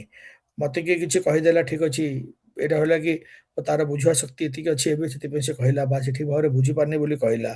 ମତେ ଦି ଚାରିଟା ପଦ ଉଲ୍ଟା କହିଦେଲେ, ମତେ ଯେ ବିଶେଷ ଖରାପ ଲାଗୁଛି, ସେମିତି ହେବା କଥା ନୁହଁ। ମୋର ନାହିଁ। ଯଦି ମୋର ପ୍ରଭୁଙ୍କ କଥାକୁ ସେ ଓଲଟା କହୁଛି, ତାହେଲେ ମନଟା ଟିକେ ବେଶୀ ଉଙ୍କି ମାରିବ, କହିବ ନା କାହିଁକି ଏମିତି କହିଲା, ଭୁଲ ହେଲା। ତାକୁ କାଟିବାକୁ ଚେଷ୍ଟା କରିବ, ପ୍ରତିକାର କରିବାକୁ ଚେଷ୍ଟା କରିବ, ତାକୁ ବୁଝିବାକୁ ଚେଷ୍ଟା କରିବ। ଦରକାର ପଡ଼ିଲେ ସଙ୍ଗ ବି ବନ୍ଦ କରିବାକୁ ପଡ଼ିବ, ସେ ଠିକ ଅଛି। କିନ୍ତୁ ନିଜର କଥା ବେଳକୁ ତାକୁ ଯଦି ମଣିଷ କଣ୍ଟ୍ରୋଲ ନ କରିବ, ନିଜ ଇମୋସନ, ପ୍ରାୟ ଉଲ୍ଟା ହୁଏ। ଯଦି ନିଜ ଉପରେ ଯଦି କିଏ କିଛି ଆଙ୍ଗୁଠି କରେ, ତ ବହୁତ ଶୀଘ୍ର ରାଗି ଯାଆନ୍ତି, ଶୀଘ୍ର କରନ୍ତି। ସେଗୁଡ଼ା ସବୁ କିନ୍ତୁ ଭକ୍ତର ଲକ୍ଷଣ ନୁହଁ। ଯେମିତି ଯିଏ ବାସ୍ତବରେ ଭକ୍ତ, ତାର ଲକ୍ଷଣ ଗୁଡ଼ାକ ହିଁ ଟିକେ ଅଲଗା ପ୍ରକାର। ମାନେ ମୁଁ ପର୍ଟିକୁଲାରଲି କାହା ଉପରେ ଦୋଷାରୋପ ନ ଦେଇ କହୁଛି, ମୋର ଯାହା ଜେନେରାଲ ଅବଜରଭେସନ ଅଛି। ଯେତେବେଳେ ମୁଁ ଇଣ୍ଡିଆରେ ଥିଲି, ଠାକୁରଙ୍କ ଦୟାରୁ ସୁଯୋଗ ହଉଥିଲା ପ୍ରତି ବର୍ଷରେ 3-4 ଥର ମିନିମମ୍ ଦେବଘର ଯିବା ପାଇଁ। ଏବେ ବିଦେଶକୁ ଆସିଲା ପରେ ସେଇଟା ଧୀରେ ଧୀରେ କମି ଯାଇଛି। ହୁଏତ ବର୍ଷକୁ ଥରେ ଟିକେ ଚେଷ୍ଟା କରିକି ମୁଁ 2 ଥର ଯିବାକୁ ଚେଷ୍ଟା କରେ। ଆଗରୁ ତ 3-4 ମିନିମମ୍ ହଉଥିଲା, ତାଠୁ ବେଶୀ ହେଇପାରୁଥିଲା। 4 ଥର ତ କେବଳ କର୍ମ ସମ୍ମିଳନୀରେ ମୁଁ ଯାଉଥିଲି। କେବେ କେବେ ହଠାତ୍ କିନା ସମ୍ମିଳନୀ ବାହାରେ ବି ଅଲଗା ଅଲଗା ସମୟରେ ବି ଆମେ ଯାଉଥିଲୁ। ତ ମୁଁ ଦେଖେ, ମୁଁ ଯେତେବେଳେ ଆଶ୍ରମରେ ଆଚାର୍ଯ୍ୟ ଦେବଙ୍କ ପାଖରେ ବସେ, ସେତେବେଳେ ସେ ଦାଦା ଆଚାର୍ଯ୍ୟ ଦେବ ଥିଲେ, ତାଙ୍କ ପାଖରେ ଆମେ ବସୁଥିଲୁ। ବହୁ ଲୋକ ବସନ୍ତି, ବଢ଼ିଆ ଲାଗେ ସବୁ କଥାବାର୍ତ୍ତା ଶୁଣିବା ପାଇଁ। ଆଉ ବହୁ ଲୋକ ସେଇଠି ମିଶନ୍ତି, ଆ, ବାହାରେ ଇଭେନ୍ ନାଟ ମଣ୍ଡପ ବାହାରେ ବି ସେ ଆଶ୍ରମ ପରିବେଶରେ ଦେଖା ହୁଏ କୋଣ ଗୋଟେ ହୁଅନ୍ତି ତାଙ୍କର ବ୍ୟବହାରଟାକୁ ଭାରି ବଢ଼ିଆ ଲାଗେ। ପରସ୍ପର ବ୍ୟବହାର ବହୁତ ବଢ଼ିଆ ଲାଗେ। ଲୋକ କୁଣ୍ଢେଇ ପକାଉଛନ୍ତି, କଥାବାର୍ତ୍ତା କରୁଛନ୍ତି, ଚାଲ ଚା ଖାଆନ୍ତୁ, ଚାଲ ଏ ଖାଆନ୍ତୁ, ବିଭିନ୍ନ ରକମର କଥାବାର୍ତ୍ତା ହୁଏ, ବଢ଼ିଆ ଲାଗେ, ବହୁତ ପଜିଟିଭ ଏନଭାୟରନମେଣ୍ଟ। ଯେତେବେଳେ ମୁଁ ଟ୍ରେନରେ ଆସେ ଫେରିକିରି ଆଉ ସେଇ ଲୋକମାନଙ୍କୁ ଦେଖେ ସେତେବେଳେ ଟ୍ରେନରେ ହୁଏତ ସତ୍ସଙ୍ଗୀ ପାସେଞ୍ଜର୍ସ ଅଛନ୍ତି ସମ୍ ପରସେଣ୍ଟେଜ 5%, 6%, 10% ଏଭଳିଆ। ବାକି ଅଛନ୍ତି 90% ପ୍ଲସ୍ ଯୋଉଗୁଡ଼ାକ ଆମର ସତ୍ସଙ୍ଗୀ ନାହାନ୍ତି। ଆଉ ଏଇ ଟାଇମରେ ହୁଏତ ବହୁ ଗୁଡ଼ାକ ଗୁରୁଭାଇମାନଙ୍କର ବା କର୍ମୀମାନଙ୍କର ଡ୍ରେସ୍ ବି ଚେଞ୍ଜ ହେଇଛି। ଆଉ ଧୋତି କୁର୍ତ୍ତା ପିନ୍ଧି ନାହାନ୍ତି, ସାର୍ଟ ପ୍ୟାଣ୍ଟରେ ଅଛନ୍ତି। କିନ୍ତୁ ଯେତେବେଳେ ସେମାନଙ୍କର ବ୍ୟବହାରଟା ଦେଖେ ୱିଥ୍ ଅଦର କୋ ପାସେଞ୍ଜର୍ସ ବା ଯୋଉମାନେ ସେଇଠି ବିକାବିକି କରୁଛନ୍ତି, ସେଇ ଲେଭେଲର ସଭ୍ୟତାଟା ଦେଖାଯାଏ ନାହିଁ ଆଉ। ଆରେ ଆମେ ଠାକୁରଙ୍କ ପାଖରୁ ଆସିଲୁ, ଏବେ ଏତେ ସୁନ୍ଦର ବ୍ୟବହାର ସବୁ ଥିଲା, ଆଉ ହଠାତ୍ କିନା ପରିଣତ ହେଇଗଲା ଜଷ୍ଟ ଆଶ୍ରମରୁ ଆସିକି ସେ ଷ୍ଟେସନ ପ୍ଲାଟଫର୍ମରେ ପହଞ୍ଚିକି ବସୁ ବସୁ ଟ୍ରେନରେ। ଆଉ ସେତେବେଳେ ବି ହୁଏତ କିଛି ଲୋକ ଅଛନ୍ତି ସେ ଟ୍ରେନରୁ ଓହ୍ଲେଇକି ଯେତେବେଳେ ନିଜ ଜାଗାରେ ପହଞ୍ଚିବାକୁ ଯାଉଛନ୍ତି ଆହୁରି ପରିଣତ ହେଉଛି। ସମସ୍ତେ ନାହିଁ, କିଛି କିଛି ଲୋକ କହୁଛନ୍ତି ଯୋଉମାନଙ୍କର ବ୍ୟବହାରଟା ଆଶ୍ରମରେ ଯୋଉ ଭଳିଆ ଥିଲା, ଟ୍ରେନରେ ସେଭଳିଆ, ଓହ୍ଲେଇଲା ପରେ ବି ସେଭଳିଆ, ଆଉ ଘରେ ଯାଇକି ବି ସେଭଳିଆ, ସେମାନେ ହଉଛନ୍ତି ବେଶୀ ପରିପକ୍ୱ ଭକ୍ତ। ତାଙ୍କର କଥାବାର୍ତ୍ତା ଭିତରେ, ତାଙ୍କର ଆଚାର ବ୍ୟବହାର ଭିତରେ ଗୋଟେ ଉଦାରତା ଅଛି। ଗୁ ତାଙ୍କୁ ଦେଖିଲେ ହିଁ ଗୋଟେ ମନଟା ଟିକେ ଶାନ୍ତ ହଉଛି। କଥାବାର୍ତ୍ତା ଭିତରେ ତାଙ୍କର ମାନେ ଅନ୍ୟମାନଙ୍କ ପ୍ରତି ଭଲ ପାଇବା ଅଛି। ସହଜରେ ମିଳାମିଶାର ଗୁଣଟା ଅଛି। ସେ ଲୋକ ସତ୍ସଙ୍ଗୀ ହେଇଥାଉ ନ ହେଇଥାଉ, ମାନେ ଦୀକ୍ଷା ନେଇଥାଉ ନ ନେଇଥାଉ, ତାହା ପ୍ରତି ବ୍ୟବହାରଟା ଏଭଳିଆ ଅଛି କି କିଛି ଦେରି ଭିତରେ ସେ ଇନଫ୍ଲୁଏନ୍ସ କରିକି ଲୋକଙ୍କ ମନଟା ଜିତି ପାରନ୍ତି। ହୁଏତ ସେ ଦୀକ୍ଷା ଆଜି ନେଇପାରେ, ନ ନେଇପାରେ, କିନ୍ତୁ ତାଙ୍କ ସହିତ କଥାବାର୍ତ୍ତା କଲା ପରେ କିଏ ଏମିତି କହିବ ନାହିଁ କି ଏ ଲୋକଟା ମାନେ ଫ୍ରେଣ୍ଡଲି ନୁହଁ, କନଜିନିଆଲ ନୁହଁ। ତାକୁ ଦେଖିଲେ ପରେ ତାଙ୍କର ଗୋଟେ ଇମ୍ପ୍ରେସନ କରିବାର ଅନ୍ୟମାନଙ୍କ ଉପରେ ଗୋଟେ ସହଜ ଗୁଣଟା ଅଛି। ଯେ ଏଇଟା ହଉଛି ଭକ୍ତର ଇଏ। ତ ଆମେ ସମସ୍ତଙ୍କୁ ଖୋଜିବାକୁ ପଡିବ ଟିକେ କି ଆମେ ଯାହା କରୁଛୁ ତାହିଁରେ କାଳେ ଏମିତି ତ ନାହିଁ କି ଟିକେ ଆଡମ୍ବର ଭାବନାଟା ଆମ ଭିତରେ ପଶି ଯାଇଛି। ଆମେ ଦେଖାଇବା ପାଇଁ କରୁଛୁ, କିନ୍ତୁ ଅନ୍ତର ଭିତରେ ସେ ପରିପକ୍ୱଟା ତ ଆସିନାହିଁ। ସେଇଟା ଯୋଉ ପର୍ଯ୍ୟନ୍ତ ଆସିନାହିଁ ତାର ନିଜକୁ ଭକ୍ତ ବୋଲିକିରି ଆମେ ବା ଜାଣିପାରିବା ନାହିଁ, କହିପାରିବା ନାହିଁ, ଠିକ ଅଛି। ତବେ ତାଉ ଏଇଟା ଅଛି ଧୀରେ ଧୀରେ ଏଭଳିଆ ଷ୍ଟେଜ ଗୋଟେ ଆସେ, ଯିଏ ବାସ୍ତବରେ ଭକ୍ତ ସିଏ ଜାଣିପାରେନି ସତ। ଠାକୁର ସେ ବିଷୟରେ ବି ଲେଖିଛନ୍ତି ସତ୍ୟାନୁସରଣ ଡାଇରେକ୍ଟଲି କହିଛନ୍ତି ଯିଏ ଯାହାର ଏକଦମ ଷ୍ଟ୍ରଙ୍ଗ ଭକ୍ତି ଅଛି, ସିଏ ବୁଝିପାରେ ନାହିଁ କି ସେ ଭକ୍ତ। ଆଉ କେବଳ ଟିକେ ହାଲକା ଗୁଣ ଥିବା ସମ୍ପନ୍ନ ଯିଏ ଟିକେ ସାମୟିକ ଉତ୍ଥାନ ଉତ୍ଥାନ ଯାହାର ହଉଛି, ସିଏ ଭାବେ ସେ ଖୁବ ବଡ ଭକ୍ତ। କିନ୍ତୁ ଏଇଠି ଠାକୁର କହିଛନ୍ତି ସାମୟିକ ଭାବୋନ୍ନତାଦି ଭକ୍ତର ଲକ୍ଷଣ ନୁହେଁ। ଭକ୍ତର ଚରିତ୍ରରେ ପତଳା ଅହଙ୍କାରର ଚିହ୍ନ, ବିଶ୍ୱାସର ଚିହ୍ନ, ସତ୍ ଚିନ୍ତାର ଚିହ୍ନ, ସଦ୍ ବ୍ୟବହାରର ଚିହ୍ନ, ଆଉ ଉଦାରତା ଇତ୍ୟାଦି ଚିହ୍ନ କିଛି ନା କିଛି ରହିବ ହିଁ ରହିବ। ଏଇ ଏଠି ପାଞ୍ଚଟା ସେ ଲେଖିଛନ୍ତି, ଏଟସେଟ୍ରା ବି ଲଗେଇଛନ୍ତି ତା ସାଙ୍ଗରେ ଠାକୁର, ଠିକ ଅଛି। ପୁରା ପତଳା ଅହଙ୍କାର, ବିଶ୍ୱାସ ଷ୍ଟ୍ରଙ୍ଗ, ସତ୍ ଚିନ୍ତା, ଆଉ ସଦ୍ ବ୍ୟବହାର ଏବଂ ଉଦାରତା। ଏଇ ଗୁଣ ଗୁଡାକ ହଉଛି ଗୋଟେ ଭକ୍ତର ଲକ୍ଷଣ। ଏଗୁଡାକ ସହଜ ଦେଖାଯିବ, ସହଜ ତାଙ୍କର ଡେ ଟୁ ଡେ ଲାଇଫରେ, ନିଜ ପରିବାରରେ ଲୋକମାନଙ୍କ ସହିତ ଆଚାର ବ୍ୟବହାରରେ, ଏକ୍ସଟେଣ୍ଡେଡ ଫ୍ୟାମିଲି ହେଲା, କଲିଗ୍ସ ହେଲେ, ନେବର୍ସ ହେଲେ, ସମାଜରେ ଯାଉଥିବା ତମେ ବସରେ, ଟ୍ରେନରେ, ପବ୍ଲିକ ଟ୍ରାନ୍ସପୋର୍ଟରେ ଯାଉଛ, ଅଜଣା ଲୋକ ସାଙ୍ଗରେ ମଧ୍ୟ ତାଙ୍କ ବ୍ୟବହାର ଗୁଡାକ ଭିତରେ ଏଇ ଲକ୍ଷଣ ଗୁଡାକ ଦେଖାଯିବ। ଏଗୁଡା ହଉଛି ଭକ୍ତର ଲକ୍ଷଣ।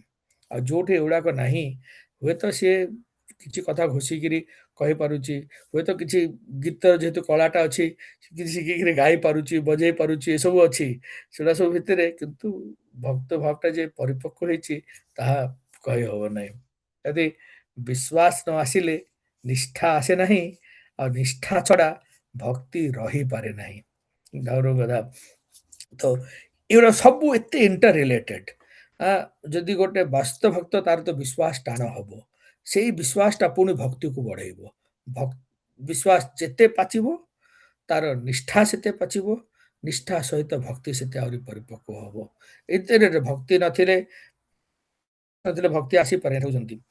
ତ ଆମର ଆଜି ପୁରା ଆଉ ଏ ଭକ୍ତି ଆମର କାହିଁକି ଦରକାର? ମୋର ଉ- ବୁଝିବା ଶକ୍ତି ଭିତରେ ଯାହା ଅଛି, ମୁଁ କହୁଛି ଆମେ ଯେତେବେଳେ ଜୀବନରେ ପୁରୁଷୋତ୍ତମକୁ ପାଇଛୁ, ତାଙ୍କଠୁ ବଢିକିରି ଉଚ୍ଚ ଆଉ କୌଣସି ତତ୍ଵ ନାହିଁ, କୌଣସି ଏଣ୍ଟିଟି ନାହିଁ ଯାହା ପ୍ରତି ମୁଁ ଭକ୍ତି ବଢେଇକିରି ମୋର ଜୀବନକୁ ବେଶୀ ସାର୍ଥକ କରିପାରିବି। କୌଣସି ନାହିଁ। ପୁରୁଷୋତ୍ତମ ହଉଛନ୍ତି ଏକ। ଯେତେବେଳେ ପୁରୁଷୋତ୍ତମର ହିଁ ଆମେ ହୁଏତ କିଛି ଲୋକ ଏମିତି ଅଭାଗା ସେମାନେ ତାଙ୍କ ଜୀବନରେ ପୁରୁଷୋତ୍ତମଙ୍କ ବିଷୟରେ ଜାଣି ପାରୁନାହାନ୍ତି କି ତାଙ୍କ ସାନ୍ନିଧ୍ୟରେ ଆସିପାରୁନାହାନ୍ତି।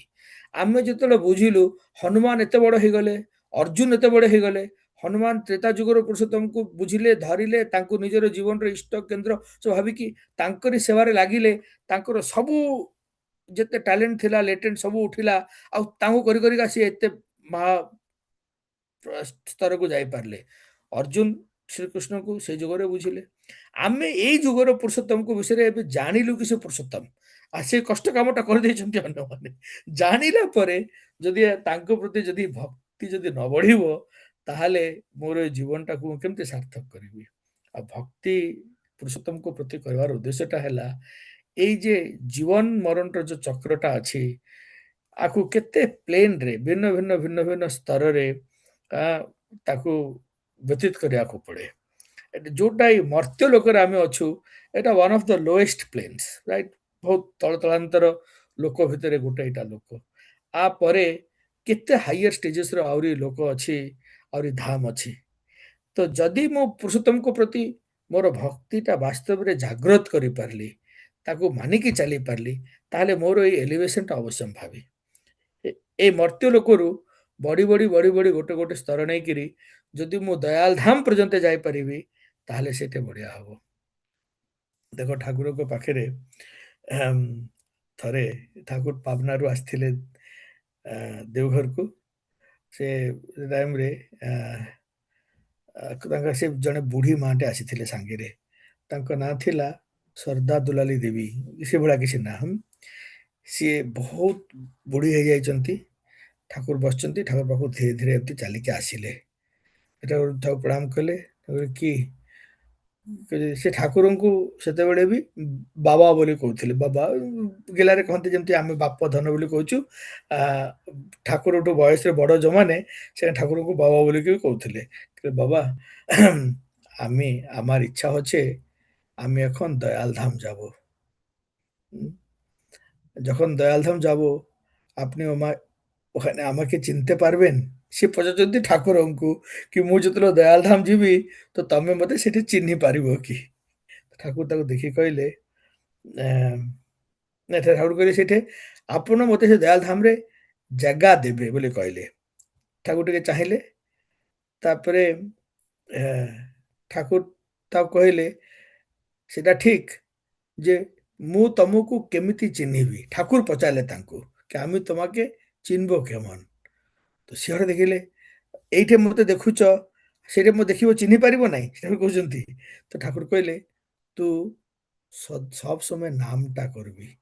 তো এই যে সব কন্টিনিউসলি নাম জপটা କରୁଥିବୁ, নাম জপটা ଯଦି ହବ, ରହିବ ଯଦି ଚାଲିବ, ତାହେଲେ ଚିହ୍ନି ହବ।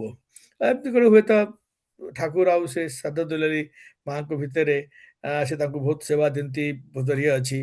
ତାଙ୍କର ହୁଏତ ନାମ କରୁ କରୁ ସେ କେବେ ଠାକୁରଙ୍କ ନାମଟା ଛାଡିକିରି ଆଉ କିଛି ନାମ କରୁଛନ୍ତି। ଅଛି ଠାକୁର କହୁଛନ୍ତି ତମେ ନାମଟା ଛାଡିବ ନାହିଁ, ଏଇ ନାମଟା ହିଁ କଣ୍ଟିନ୍ୟୁସଲି କରିବ, ତାହେଲେ ଯାଇକି ଚିହ୍ନି ହବ ସେ ଦୟାଲ ଧାମରେ ତୁ ଆସି ପହଞ୍ଚିଛୁ। ଠାକୁର ତାକୁ କହିଲେ।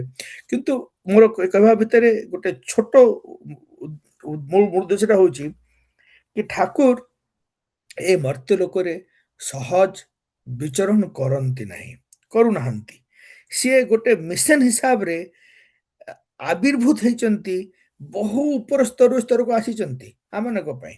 ତାଙ୍କର ନ୍ୟାଚୁରାଲ ପ୍ଲେନ୍ ଅଫ୍ ଏକ୍ଜିଷ୍ଟେନ୍ସ ଯୋଉଟା ଅଛି ସେଇଟା ହଉଛି ଆଉ ଗୋଟେ ଧାମ। ସେଇ ଧାମ ପର୍ଯ୍ୟନ୍ତ ଆମମାନଙ୍କୁ ପହଞ୍ଚିବାକୁ ପଡିବ। ଆଉ ସେଇ ପହଞ୍ଚିବା ପାଇଁ ଯୋଉ ବାଟଟା ହେଲା ସେଇଟା ହେଲା ଏଇ ଭକ୍ତି ମାର୍ଗ। ଜ୍ଞାନ ମାର୍ଗରେ ବହୁତ କଥା କିଛି ପଢିକିରି ରିସର୍ଚ୍ଚ କରିକିରି ନିଜେ ଅବଜର୍ଭେସନ କରିକିରି ମଣିଷର ଜ୍ଞାନୋଦୟ ହେଇକି ତାକୁ ଟିକେ ଅପଲିଫ୍ଟ କରିପାରେ ଗୋଟେ ସ୍ତର ପର୍ଯ୍ୟନ୍ତ।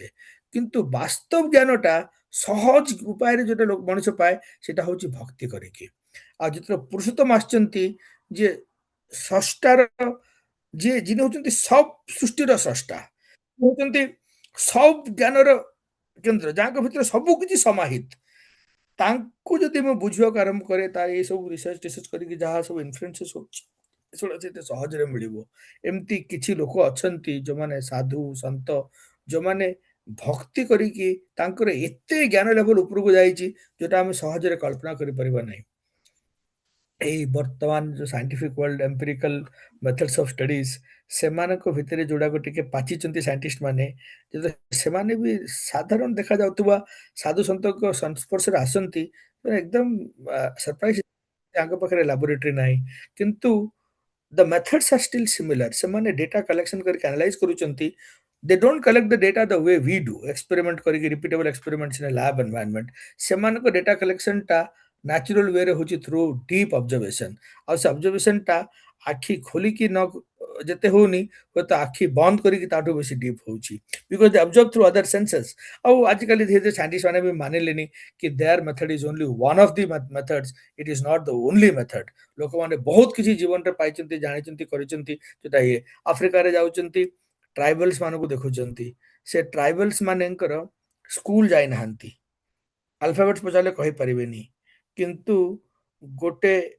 ଜମି ଆଡକୁ ଚାହିଁକି ଯଦି ଗୋଟେ ପଦଚିହ୍ନଟେ ଥିବ ତାହେଲେ ଦେଖିକି ସେମାନେ କହିଦେବେ କି ଏଇଟା ଯଦି ବାଘର ପଦଚିହ୍ନ ସେ ବାଘଟା ନର କି ମାଦା ଯଦି ମାଦା ତା ପେଟରେ ଛୁଆ ଅଛି କି ନାହିଁ ଯଦି ଛୁଆ ଅଛି ସେ କେତେ ମାସର ଇଏ ଅଛି ଏଇଟା କହିଦେଇ ପାରିବେ ସେ ବାଘଟାକୁ ଭୋକ ଲାଗୁଛି କି ନାହିଁ କହିପାରିବେ ସେ ବାଘଟା ଏଇ ବାଟ ଦେଇକିରି 2 ଘଣ୍ଟା ପୂର୍ବରୁ ଯାଇଥିଲା କି 20 ମିନିଟ୍ ପୂର୍ବରୁ ଯାଇଥିଲା ସେଇଟା କହିଦେଇ ପାରିବେ କେବଳ ଗୋଟେ ପାଦ ଚିହ୍ନ ଦେଖିକିରି ଏଇ ଗୋଟେ ଲୋକଟେ ଏତେ ସବୁ କହିପାରୁଛି ତ ତ ସେମାନଙ୍କର ଯୋଉ ଇଏ ତ ତାଙ୍କର ଜ୍ଞାନ ସେମାନେ ପ୍ରକୃତି ସାଙ୍ଗରେ ରହିକିରି ବହୁତ ବର୍ଷ ଧରିକି ଅବଜର୍ଭ କରି କରିକା ଏସବୁ ସେମାନେ ଜାଣିଛନ୍ତି କେବଳ ତାଙ୍କୁ କହିଦେଲି ଆମେ ଶୁଣୁଛୁ ରେଗିସ୍ତାନରେ ଯୋଉ ଡେଜର୍ଟ ଲ୍ୟାଣ୍ଡରେ ଆମର ରାଜସ୍ଥାନରେ ରହୁଥିବା କେତେ ଗୁଡାକ ଟ୍ରାଇବ ଜାତିର ଲୋକମାନେ ଅଛନ୍ତି ଯୋଉମାନେ ଓଟ ଚିହ୍ନର ପଦ ଦେଇକିରି ବହୁତ କିଛି କହିଦେଇ ପାରିବେ କେବେ ପାଣି ପିଇଥିଲା ଆଉ କେତେ ଦିନ ପାଣି ପିଇଲା ପରେ କେତେ କିଲୋମିଟର ଚାଲିକି ଆସିଛି ସେମାନେ କହିଦେଇ ପାରିବେ ବହୁତ ପ୍ରକାର କଥା କହିଦେଇ ପାରନ୍ତି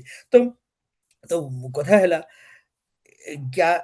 ଜୀବନର ଜ୍ଞାନ ପାଇଁ ସେଭଳିଆ ଏଇ ସାଇଣ୍ଟିଫିକ ଷ୍ଟଡିଜ ଗୁଡାକ ବହୁତ ଛୋଟ ଉପାୟ ହୁଏତ ନ ବି ହେଇପାରେ ସେ ସବୁ କିଛି ରିଜଲ୍ଭ ନ ବି କରିପାରେ କିନ୍ତୁ ଜୀବନ୍ତ ଆଦର୍ଶଙ୍କ ପ୍ରତି ଭକ୍ତି ରହିଲେ ମଣିଷର ଜ୍ଞାନ ସ୍ତର ବହୁତ ଆଗକୁ ବଢେଇପାରେ ତ ଏଇ ଯେ ଆମର ଉଦ୍ଦେଶ୍ୟଟା ଅଛି ଜୀବନର ଉଦ୍ଦେଶ୍ୟ ଆମେ ଏଇ ସ୍ତରରୁ ସେ ସ୍ତର ଯାଏ ପହଞ୍ଚିବା ଯୋଉଠି ଆମର ଅଭାବ ରହିବ ନାହିଁ ଜୀବନର ଉଦ୍ଦେଶ୍ୟ ହେଲା ଅଭାବକୁ ଏକଦମ ତଡ଼ିଦେବା ଆଉ ଏଇଟା ଯିବାକୁ ହେଲେ ଗୋଟେ ଜର୍ଣ୍ଣି ଅଛି ସେ ଜର୍ଣ୍ଣିରେ ଭକ୍ତିର ବହୁତ ବଡ଼ ରୋଲ ଅଛି ଭକ୍ତି ପାଇଁ ଆମକୁ ଦରକାର ବିଶ୍ୱାସ ଦରକାର ଆମକୁ ନିଷ୍ଠା ତା ମୂଳରେ ରହିଲା ପ୍ରେମ ଯଦି ଭିତରୁ ଯଦି ପ୍ରେମର ଭାବଟା ଯଦି ନଈ ହେଲା ବଢିଲା ତାହେଲେ ଆମର ସେଇଟା ଯିବା ସମ୍ଭବ ହବ ନାହିଁ ଆଉ ସେଇଟାକୁ କେତେ ଲୋକ ମୁକ୍ତି ବୋଲି କହୁଛନ୍ତି ମୁକ୍ତି ଅର୍ଥାତ ବିଭିନ୍ନ ରକମର ବନ୍ଧନରୁ ମୁକ୍ତ ଯୋଉ ଛୋଟ ଛୋଟ କଥା ଭିତରେ ଆମେ ଟାଣି ହେଇକି ରହୁଛୁ ମୋର ଏ ଦାୟିତ୍ୱ ଅଛି ସେ ଦାୟିତ୍ୱ ସବୁ ଦାୟିତ୍ୱ ଅଛି କିନ୍ତୁ ସେ ଦାୟିତ୍ୱ ଗୁଡାକ ସମ୍ପୂର୍ଣ୍ଣ କରିବାକୁ ପଡିବ ଇନ୍ ଦି କୋର୍ସ ଆରାମ ଆରାମରେ ହବ ସେଟା କରାହବ ତା ପାଇଁକା ଆମର ବୁଦ୍ଧି ବିବେକ ବିବେଚନା ସବୁ ଖର୍ଚ୍ଚ କରିକି କରାହବ ଏଇ ଜୀବନରେ ଯେତେବେଳେ ଆମେ ଅଛୁ ଶରୀରଟା ପୁଷ୍ଟ ରହିବ ଜୀବନ ଚଳାଇବା ପାଇଁକା ପରିଶ୍ରମ କରିବ ଶ୍ରମ କରିବ ଅର୍ଥାର୍ଜନ କରିବ ନିଜର ବ୍ୟୟ ଏବଂ ବିନିମୟର ନିୟମ ଗୁଡାକ ଠିକ ରଖିକି ଯଦି ମାନିବ ଧୀରେ ଧୀରେ ଉନ୍ନତି ହବ ସବୁ କରିବାକୁ ପଡିବ କିନ୍ତୁ ତଥାପି ଏ ଭିତରେ ବାନ୍ଧିକି ଆମର ଗୋଟେ ପରମ ଲକ୍ଷ୍ୟ ଅଛି ଏଇ ସବୁ ଜିନିଷ ଗୁଡାକ ଯଦି ମତେ ପରମ ଲକ୍ଷ୍ୟ ଆଡକୁ ଯିବାରେ ଅଗ୍ରସର କରିବାରେ ଯଦି ସାହାଯ୍ୟ ନ କଲା ତାହେଲେ ତ ଗୋଟେ ବନ୍ଧନ ମୁଁ ଏଇ ଜାଗାରେ ଉବୁଡୁ ହେଇକି ପଡୁଥିବି ରହୁଥିବି ସେଇଟା ଚାଲିଥିବ ଆଗକୁ ବଢିବାକୁ ପଡିବ ଯିବା ପାଇଁକା ଏ ଭକ୍ତି ଭାବଟା ଗୁରୁଙ୍କ ପ୍ରତି ଜୀବନରେ ଗୋଟେ କେନ୍ଦ୍ର ସ୍ଥାପନ କରି ତାଙ୍କ ପ୍ରତି ଭକ୍ତି ବଢିଟା ନିହାତି ଦରକାର ଆଉ ଏଇଟା ମୋର ଅଳ୍ପ ବୁଦ୍ଧିରୁ ଅଳ୍ପ ବୁଝିବାରୁ ମୁଁ ଯାହା କହିବି ଏଇଟା ବୁଝେ କି ଆମେ ସମସ୍ତେ ଠିକ ପଥରେ ଅଛୁ ହୁଏତ ଆମର ବେଗଟା ଆହୁରି ବେଶୀ ତୀବ୍ର କରାଯାଇପାରିବ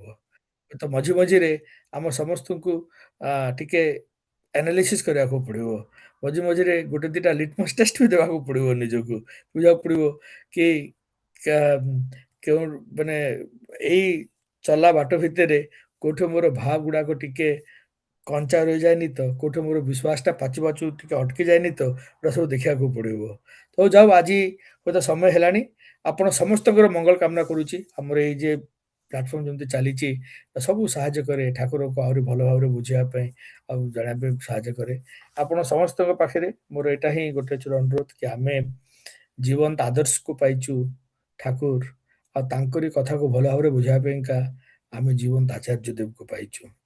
ଆଚାର୍ଯ୍ୟ ପରମ୍ପରା ସତ୍ସଙ୍ଗରେ ଚାଲି ରହିବ। ଆମେ ଯେତେ ଦିନ ଯେତେ ବର୍ଷ ଯାଏଁ ଆମେ କଳ୍ପନା କରିପାରୁଛୁ, ଆଗକୁ ଦେଖିପାରୁଛୁ, ସଦା ସदैବ ସତ୍ସଙ୍ଗରେ ଆମର ଜଣେ ଆଚାର୍ଯ୍ୟ ଦେବ ରହିବେ। ଆଚାର୍ଯ୍ୟ ନୈଷ୍ଠିକ ହେଇକିରି ତାଙ୍କ କଥା ଶୁଣିକିରି ତାଙ୍କର ଆଜ୍ଞା ମାନିକିରି ଯଦି ଆମେ ଚାଲିବା, ଆମେ ଠାକୁରଙ୍କୁ ଭଲ ଭାବରେ ବୁଝି ଜାଣିପାରିବା। ଛୋଟ ଛୋଟ କଥା ଭିତରେ ବି କିଛି ଠାକୁର କଥା ଠାକୁର ନିଜ ସମୟରେ କହିଥିଲେ, ଗୋଟେ ଉପାୟରେ ସେ କଥାଟା ସେତେବେଳେ ଲୋକମାନେ ମାନୁଥିଲେ। ଏବେ ଯେତେବେଳେ ଧୀରେ ଧୀରେ ଯୁଗ ଟିକେ ପରିବର୍ତ୍ତନ ହେଲାଣି, ବେଶୀ ପରିବର୍ତ୍ତନ ଯୁଗ ଆମକୁ ହେଇନି, ତଥାପି 10-20 ବର୍ଷ ଭିତରେ ବି କିଛି କିଛି ପରିବର୍ତ୍ତନ ସମ୍ମିଳିତ ହେଇ ଏମିତି ଗୋଟେ ଚେଞ୍ଜ ହେଉଛି, ଗୋଟେ ଥ୍ରେଶୋଲ୍ଡ କ୍ରସ୍ ହେଇଯାଏ। ଆଉ ଠାକୁରଙ୍କୁ ସେଇ କଥାଟାକୁ ବର୍ତ୍ତମାନ ସମୟରେ ମାନିବା ପାଇଁକା ତାକୁ ଟିକେ ଅଲଗା ଦୃଷ୍ଟିରୁ ବୁଝିକି କରିବାକୁ ପଡ଼ିବ। ତ ଏଇ କଥାଟା ଆମେ ବୁଝିପାରିବା ଆଚାର୍ଯ୍ୟ କେନ୍ଦ୍ରିକ ହେଲେ। ଆଚାର୍ଯ୍ୟ ଯଦି କହୁଛନ୍ତି ଏଭଳି କରାହବ, ତାହେଲେ ସେଇଟା ଏକା ହେଉଛି ଉଚିତ, ସେଇଟା ଏକା ହେଉଛି ସମୀଚୀନ। ସେଇଟାକୁ ବୁଝିକି ନିଜର ବୁଝିବାଟାକୁ ଆଉଥରେ ଟିକେ ଷ୍ଟିଅର ଆଉ ଠିକ୍ କରିକିରି ସେଇଟା ମାନିବାକୁ ପଡ଼ିବ।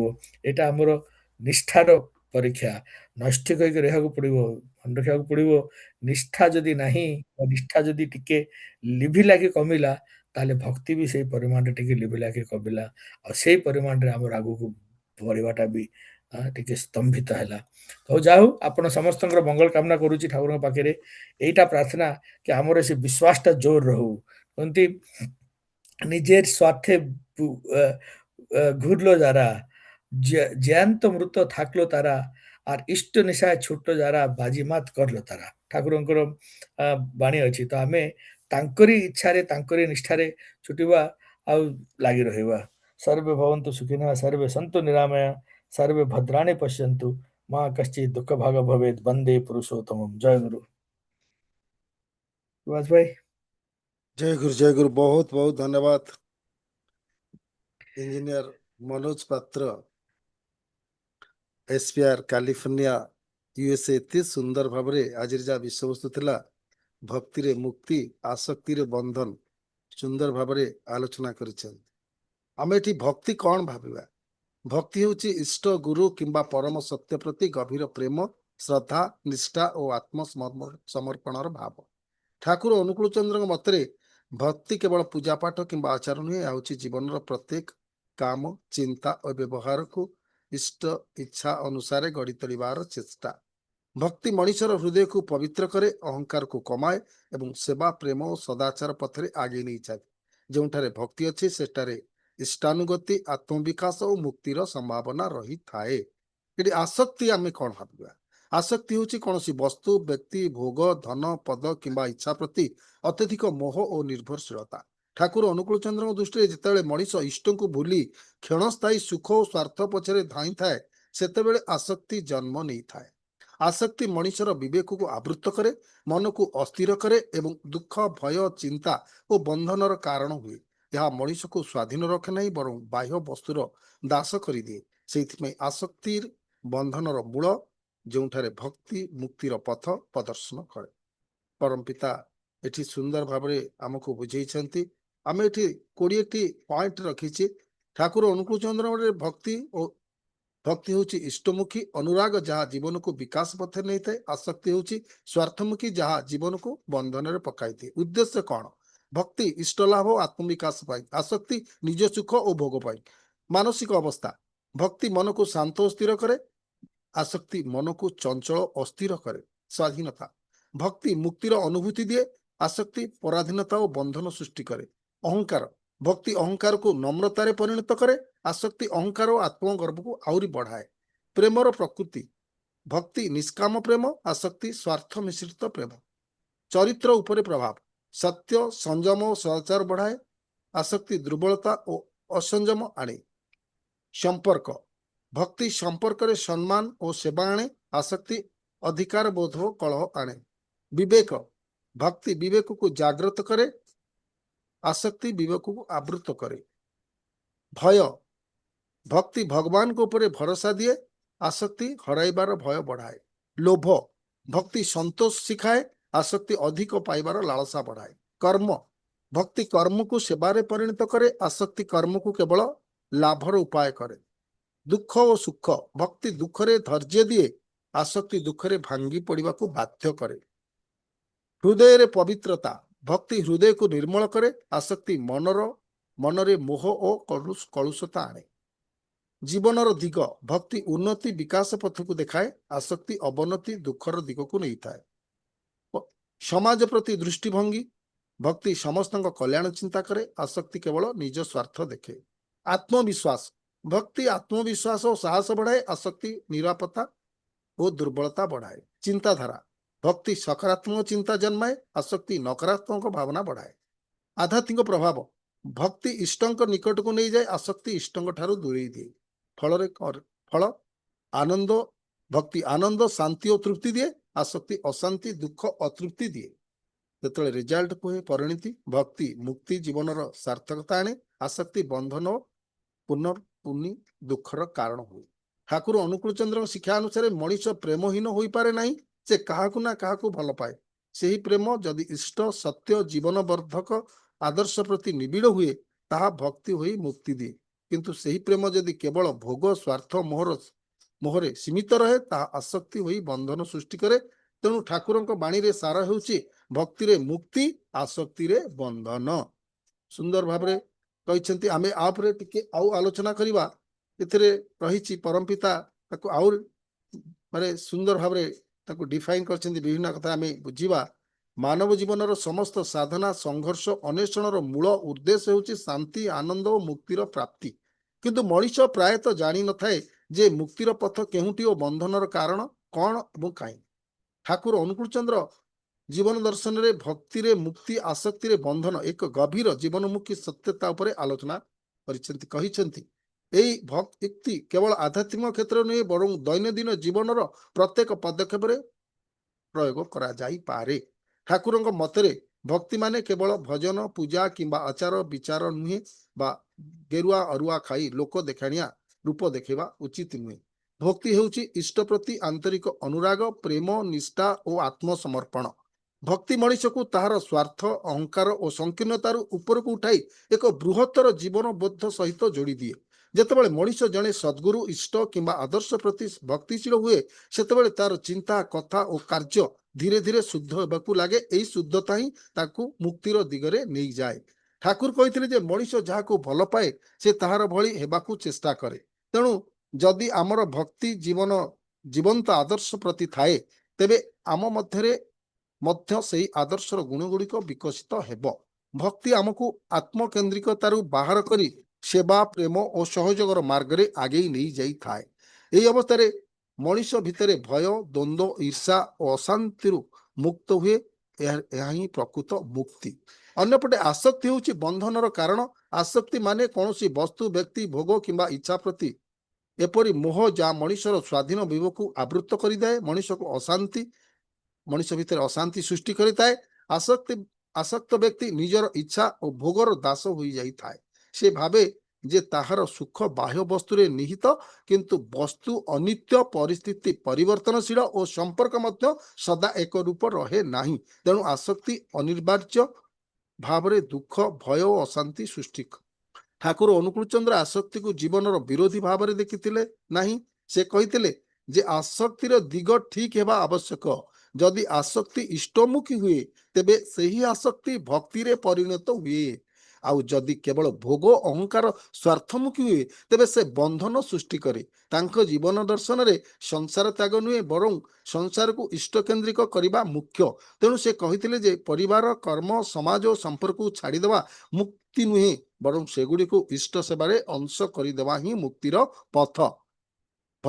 ଭକ୍ତି ମଣିଷକୁ ସଚେତନ କରେ, ଆସକ୍ତି ମଣିଷକୁ ଅନ୍ଧ କରେ। ଭକ୍ତ ବ୍ୟକ୍ତି ପ୍ରତ୍ୟେକ କାମରେ ଇଷ୍ଟଙ୍କ ଇଚ୍ଛା କଲ୍ୟାଣର ଦିଗ ଖୋଜେ, ଯେ ନିଜର ଆଚରଣକୁ ନିୟନ୍ତ୍ରଣ କରିବାକୁ ଶିଖେ। କିନ୍ତୁ ଆସକ୍ତ ବ୍ୟକ୍ତି ତତ୍କ୍ଷଣାତ ସୁଖ ସ୍ୱାର୍ଥ ପଛରେ ଦୌଡ଼ି ନିଜକୁ ଦୁର୍ବଳ କରିଦିଏ। ଭକ୍ତି ମଣିଷକୁ ନିୟମିତ ସଂଯମୀ ଦାୟିତ୍ୱଶୀଳ କରେ। ଆସକ୍ତି ତାକୁ ଅସ୍ଥିର ଅଧୈର୍ଯ୍ୟଶୀଳ ଓ ପରାଧୀନ କରେ। ଠାକୁରଙ୍କ ନାମ ଧ୍ୟାନ ଓ ଇଷ୍ଟଭୃତିରେ ଶିକ୍ଷା ମଧ୍ୟ ଏହି ତତ୍ତ୍ୱକୁ ପ୍ରତିଷ୍ଠା କରେ। ନାମ ଧ୍ୟାନ ଦ୍ୱାରା ମନ ଇଷ୍ଟଙ୍କ ସହିତ ଯୋଗଯୁକ୍ତ ହୁଏ, ଫଳରେ ଚିତ୍ତରେ ବିକ୍ଷେପ କମିଯାଏ। ଇଷ୍ଟଭୃତି ମାଧ୍ୟମରେ ଜୀବନର ପ୍ରତ୍ୟେକ ଉତ୍ପାର୍ଜନ ଓ କାର୍ଯ୍ୟକୁ ଇଷ୍ଟଙ୍କ ସହିତ ସଂଯୋଗ କରାଯାଏ। ଏହା ଫଳରେ ମଣିଷ ଧୀରେ ଧୀରେ ସ୍ୱାର୍ଥର ବନ୍ଧନରୁ ବାହାରି ଆସେ, ତାର ଜୀବନ ଏକ ଉଚ୍ଚତର ଉଦ୍ଦେଶ୍ୟ ପ୍ରତି ନିବେଦିତ ହୁଏ। ପ୍ରକୃତ ମୁକ୍ତି କୌଣସି ଦୂରସ୍ଥ ସ୍ୱର୍ଗୀୟ ଅବସ୍ଥା ନୁହେଁ ଓ ଠାକୁରଙ୍କ ମତରେ ଯେତେବେଳେ ମଣିଷ ନିଜର ଅହଙ୍କାର ଭୟ ଲୋଭ ଓ ସଂକୀର୍ଣ୍ଣତାରୁ ମୁକ୍ତ ହୋଇ ପ୍ରେମ ସେବା ଇଷ୍ଟାନୁଗତ ଜୀବନ ଯାପନ କରେ ସେତେବେଳେ ସେ ମୁକ୍ତିର ସ୍ୱାଦ ଅନୁଭବ କରେ। ଭକ୍ତି ଏହି ମୁକ୍ତିର ଦ୍ୱାର ଖୋଲିଦିଏ। ଭକ୍ତିରେ ମଣିଷ ନିଜକୁ ହରାଏ ନାହିଁ ବରଂ ନିଜର ପ୍ରକୃତ ସ୍ୱରୂପକୁ ଖୋଜି ପାଏ। ଆଜିର ଯୁଗରେ ମଣିଷ ବିଭିନ୍ନ ପ୍ରକାରର ଆସକ୍ତିରେ ଜଡ଼ିତ। ଧନ ପଦ ପ୍ରତିଷ୍ଠା ଭୋଗବିଳାସ ପ୍ରଯୁକ୍ତି ଓ ଅହଙ୍କାର ଏସବୁ ଆସକ୍ତି ତାକୁ ବାହ୍ୟତଃ ସଫଳ ଦେଇପାରେ କିନ୍ତୁ ଅନ୍ତରରେ ଶାନ୍ତି ଦେଇପାରେ ନାହିଁ। ଠାକୁରଙ୍କ ବାଣୀ ଆମକୁ ସ୍ମରଣ କରାଏ ଯେ ଜୀବନର କେନ୍ଦ୍ରରେ ଯଦି ଇଷ୍ଟ ଆଦର୍ଶ ଓ ଭକ୍ତି ରହେ ତେବେ ସମସ୍ତ କର୍ମ ଅର୍ଥପୂର୍ଣ୍ଣ ହୋଇଯାଏ ଏବଂ ଜୀବନ ମୁକ୍ତିର ପଥରେ ଅଗ୍ରସର ହୁଏ। ଭକ୍ତିରେ ମୁକ୍ତି ଆସକ୍ତିରେ ବନ୍ଧନ କେବଳ ଏକ ନୀତିବାକ୍ୟ ନୁହେଁ, ଏହା ଠାକୁର ଅନୁକୂଳ ଚନ୍ଦ୍ରଙ୍କର ସମଗ୍ର ଜୀବନ ଦର୍ଶନର ସାରତତ୍ତ୍ୱ। ଭକ୍ତି ମଣିଷକୁ ଇଷ୍ଟ ସଂଲଗ୍ନ କରି ତାର ଚରିତ୍ର ଚେତନା ଜୀବନକୁ ଉନ୍ନତ କରେ। ଆସକ୍ତି ତାର ସ୍ୱାର୍ଥ ମୋହ ଦୁଃଖର ଶୃଙ୍ଖଳରେ ବାନ୍ଧି ରଖେ। ସେହିପରି ମଣିଷର କର୍ତ୍ତବ୍ୟ ହେଉଛି ନିଜର ପ୍ରେମ ଅନୁରାଗକୁ ଇଷ୍ଟମୁଖୀ କରି ଭକ୍ତିରେ ପରିଣତ କରିବା। ତେବେ ଜୀବନ ହେବ ଅର୍ଥବହ ଶାନ୍ତିମୟ ଓ ମୁକ୍ତିମୁଖୀ। ସୁନ୍ଦର ଭାବରେ ଆଜି ଦାଦା ଆଲୋଚନା କରି ଆମ ସମସ୍ତଙ୍କୁ ଆନନ୍ଦିତ କରିଛନ୍ତି। ଅନେକ କଥା କହିଛନ୍ତି, ଅନେକ ଉଦାହରଣ ଦେଇ ହସି ହସି ଆପଣମାନଙ୍କୁ ମଜବୁର କରିଦେଇଛନ୍ତି। ଆଉ ତାଙ୍କ ମୁହଁକୁ ଚାହିଁଦେଲେ ଆପଣମାନେ ଅନୁଭବ କରୁଥିବେ ଯେ ଠାକୁରଙ୍କୁ ଆମେ ଦେଖୁଛୁ। ତାଙ୍କ ଭିତରେ ଠାକୁର ଜାଗ୍ରତ ହେଇ ରହିଛନ୍ତି। ସୁଦୂର ଆମେରିକାରେ କାଲିଫର୍ଣ୍ଣିଆରେ ରହି ମଧ୍ୟ ସେ ଯାହା ହଉ ଆମ ଓଡ଼ିଆ ଭାଇମାନଙ୍କୁ ଆମର ଓଡ଼ିଆ ଭକ୍ତମାନଙ୍କୁ ଏତେ ଭଲ ପାଆନ୍ତି। ସବୁବେଳେ ସେଠି ସେ ଫିଲ୍ କରନ୍ତି ମୁଁ ଯେମିତି ଓଡ଼ିଶାର ଅଛି। ଓଡ଼ିଶାର ଭାଇ ଓ ମା ମାନେ ମୋର କଥା ଶୁଣନ୍ତୁ। ମୁଁ ପ୍ରଭୁଙ୍କର କଥା କେମିତି ଏଭଳି ଭାବରେ ଉପସ୍ଥାପନ କରିବି। ମୁଁ ସମସ୍ତେ ମୋ ଭାଇ ଓ ମା ମାନେ ମୋ ଓଡ଼ିଶାର ଭାଇ ଓ ମା ମାନେ ସମସ୍ତେ ଶୁଣିବେ, ସାରା ବିଶ୍ୱର ଭାଇ ଓ ମା ମାନେ ଶୁଣିବେ। ଏଇ ଯୋଉ ଭାବ ଯୋଉ ଭଲ ପାଇବା, ଓଡ଼ିଶାକୁ ଭଲ ପାଇବା, କାରଣ ଓଡ଼ିଶା ମାଟିର ପୁଅ ବିଦେଶରେ ରହିଲେ ନିଜ ଜନ୍ମ ମାଟିକୁ କେହି ଭୁଲନ୍ତି ନାହିଁ। ସେ ସବୁବେଳେ ଓଡ଼ିଶା ପ୍ରତି ତାଙ୍କର ସେଇ ଯୋଉ ଭାବ ରହିଛି, ଓଡ଼ିଶା ଶାସନ ପ୍ରତି ସେ ଭାବ ରହିଛି। ଯେତେବେଳେ କହିଲେ ଯୋଉ ମୁହୂର୍ତ୍ତରେ କହିଲେ ସେ ସବୁବେଳେ ଆଗଭର ହୋଇ ଆସନ୍ତି, କହନ୍ତି ଆଉ ହସି ହସି ସମସ୍ତଙ୍କ ମନକୁ ମଜବୁର କରିଦିଅନ୍ତି। ଆଉ ସମସ୍ତଙ୍କ ମନ ଭିତରେ ଥିବା ଦୁଃଖ ଯନ୍ତ୍ରଣାକୁ ହଟେଇ ସମସ୍ତଙ୍କୁ ସେ ଇଷ୍ଟମୁଖୀ କରି ସମସ୍ତଙ୍କୁ ସେଇ ପ୍ରଭୁଙ୍କ ପ୍ରତି ତାଙ୍କର ଆସକ୍ତି ସୃଷ୍ଟି କରିଦିଅନ୍ତି। ତାଙ୍କ ଆସକ୍ତି ସମସ୍ତଙ୍କର ଆସକ୍ତିକି କନଭର୍ଟ କରିଦିଅନ୍ତି ଟୁୱାର୍ଡସ୍ ଦ ଇଷ୍ଟ ଲଭ। ପ୍ରଭୁଙ୍କ ଆଡକୁ ଭଲ ପାଇଯାଅ, ସେ ଆସକ୍ତିକି ତାଙ୍କ ଆଡକୁ ନେଇଯାଅ। ଦେଖିବ ସେ ଆସକ୍ତି ଆଉ ତୁମକୁ ଆଉ ସେ ଦୁଃଖ ବନ୍ଧନରେ ନ ବାନ୍ଧି ସୁଖ ବନ୍ଧନରେ ବାନ୍ଧିଦବ। ତମେ ଇଷ୍ଟଙ୍କ ବନ୍ଧନରେ ବାନ୍ଧି ହେଇଯାଅ ଆଉ ସେ ସବୁ ବନ୍ଧନରୁ ମୁକ୍ତ ହେଇ ତମେ ତାଙ୍କରି ବନ୍ଧନରେ ଭାଇ ପ୍ରଭୁ ମତେ ସବୁ ବନ୍ଧନରୁ ମୁକ୍ତ କରି ସବୁ ଆସକ୍ତିରୁ ମୁକ୍ତ କରି ତୁମରି ସଙ୍ଗେ ଆସକ୍ତି କରିଦିଅ, ତୁମରି ବନ୍ଧନରେ ବାନ୍ଧି ଦିଅ। ତୁମରି ଚିନ୍ତା ତୁମରି କଥା ତୁମରି ଭାବନାରେ ଏ ଜୀବନ ବିତି ଯାଉ। এই ସଂସାର ପ୍ରତି ମୋର କୌଣସି ଲୋଭ ନଥାଉ। ଏଇ ଭାବ, ଏଇ ଭକ୍ତି, ଏଇ ବିଶ୍ୱାସ ନେଇ ଯେତେବେଳେ ମଣିଷ ଆଗକୁ ଚାଲେ ସେତେବେଳେ ପରମ ପିତା ନିଶ୍ଚିତ ଏ ମଣିଷକୁ ଆଶୀର୍ବାଦ ପ୍ରଦାନ କରନ୍ତି। ଏ ମଣିଷକୁ ଇଷ୍ଟମୁଖୀ କରି ଜୀବନ ଯାତ୍ରାରେ ସଫଳ କରନ୍ତି। ଏ ମଣିଷକୁ ଦେବତାରେ ରୂପାନ୍ତରିତ କରିଦିଅନ୍ତି। ଏହା ହେଉଛି ସେ ପରମ ପିତାଙ୍କର କଥା। ସୁନ୍ଦର ଭାବରେ ମନୋଜ ଭାଇ ଆଜି ଆଲୋଚନା କରି ସମସ୍ତ ଭକ୍ତ ମଣ୍ଡଳୀକୁ ଆନନ୍ଦିତ କରିଛନ୍ତି। ସେଥିପାଇଁ ମନୋଜ ଭାଇ ଏବଂ ତାଙ୍କ ପରିବାରର ସମସ୍ତଙ୍କର ମଙ୍ଗଳ ନିମନ୍ତେ ମୁଁ ପ୍ରଭୁଙ୍କ ଶ୍ରୀପାଦ ପଦ୍ମରେ ପ୍ରଣାମ ଜଣାଉଛି। ଧନ୍ୟବାଦ ଦାଦା, ଜୟ ଗୁରୁ। ବର୍ତ୍ତମାନ ମୁଁ ଅନୁରୋଧ କରୁଛି ଶ୍ରୀ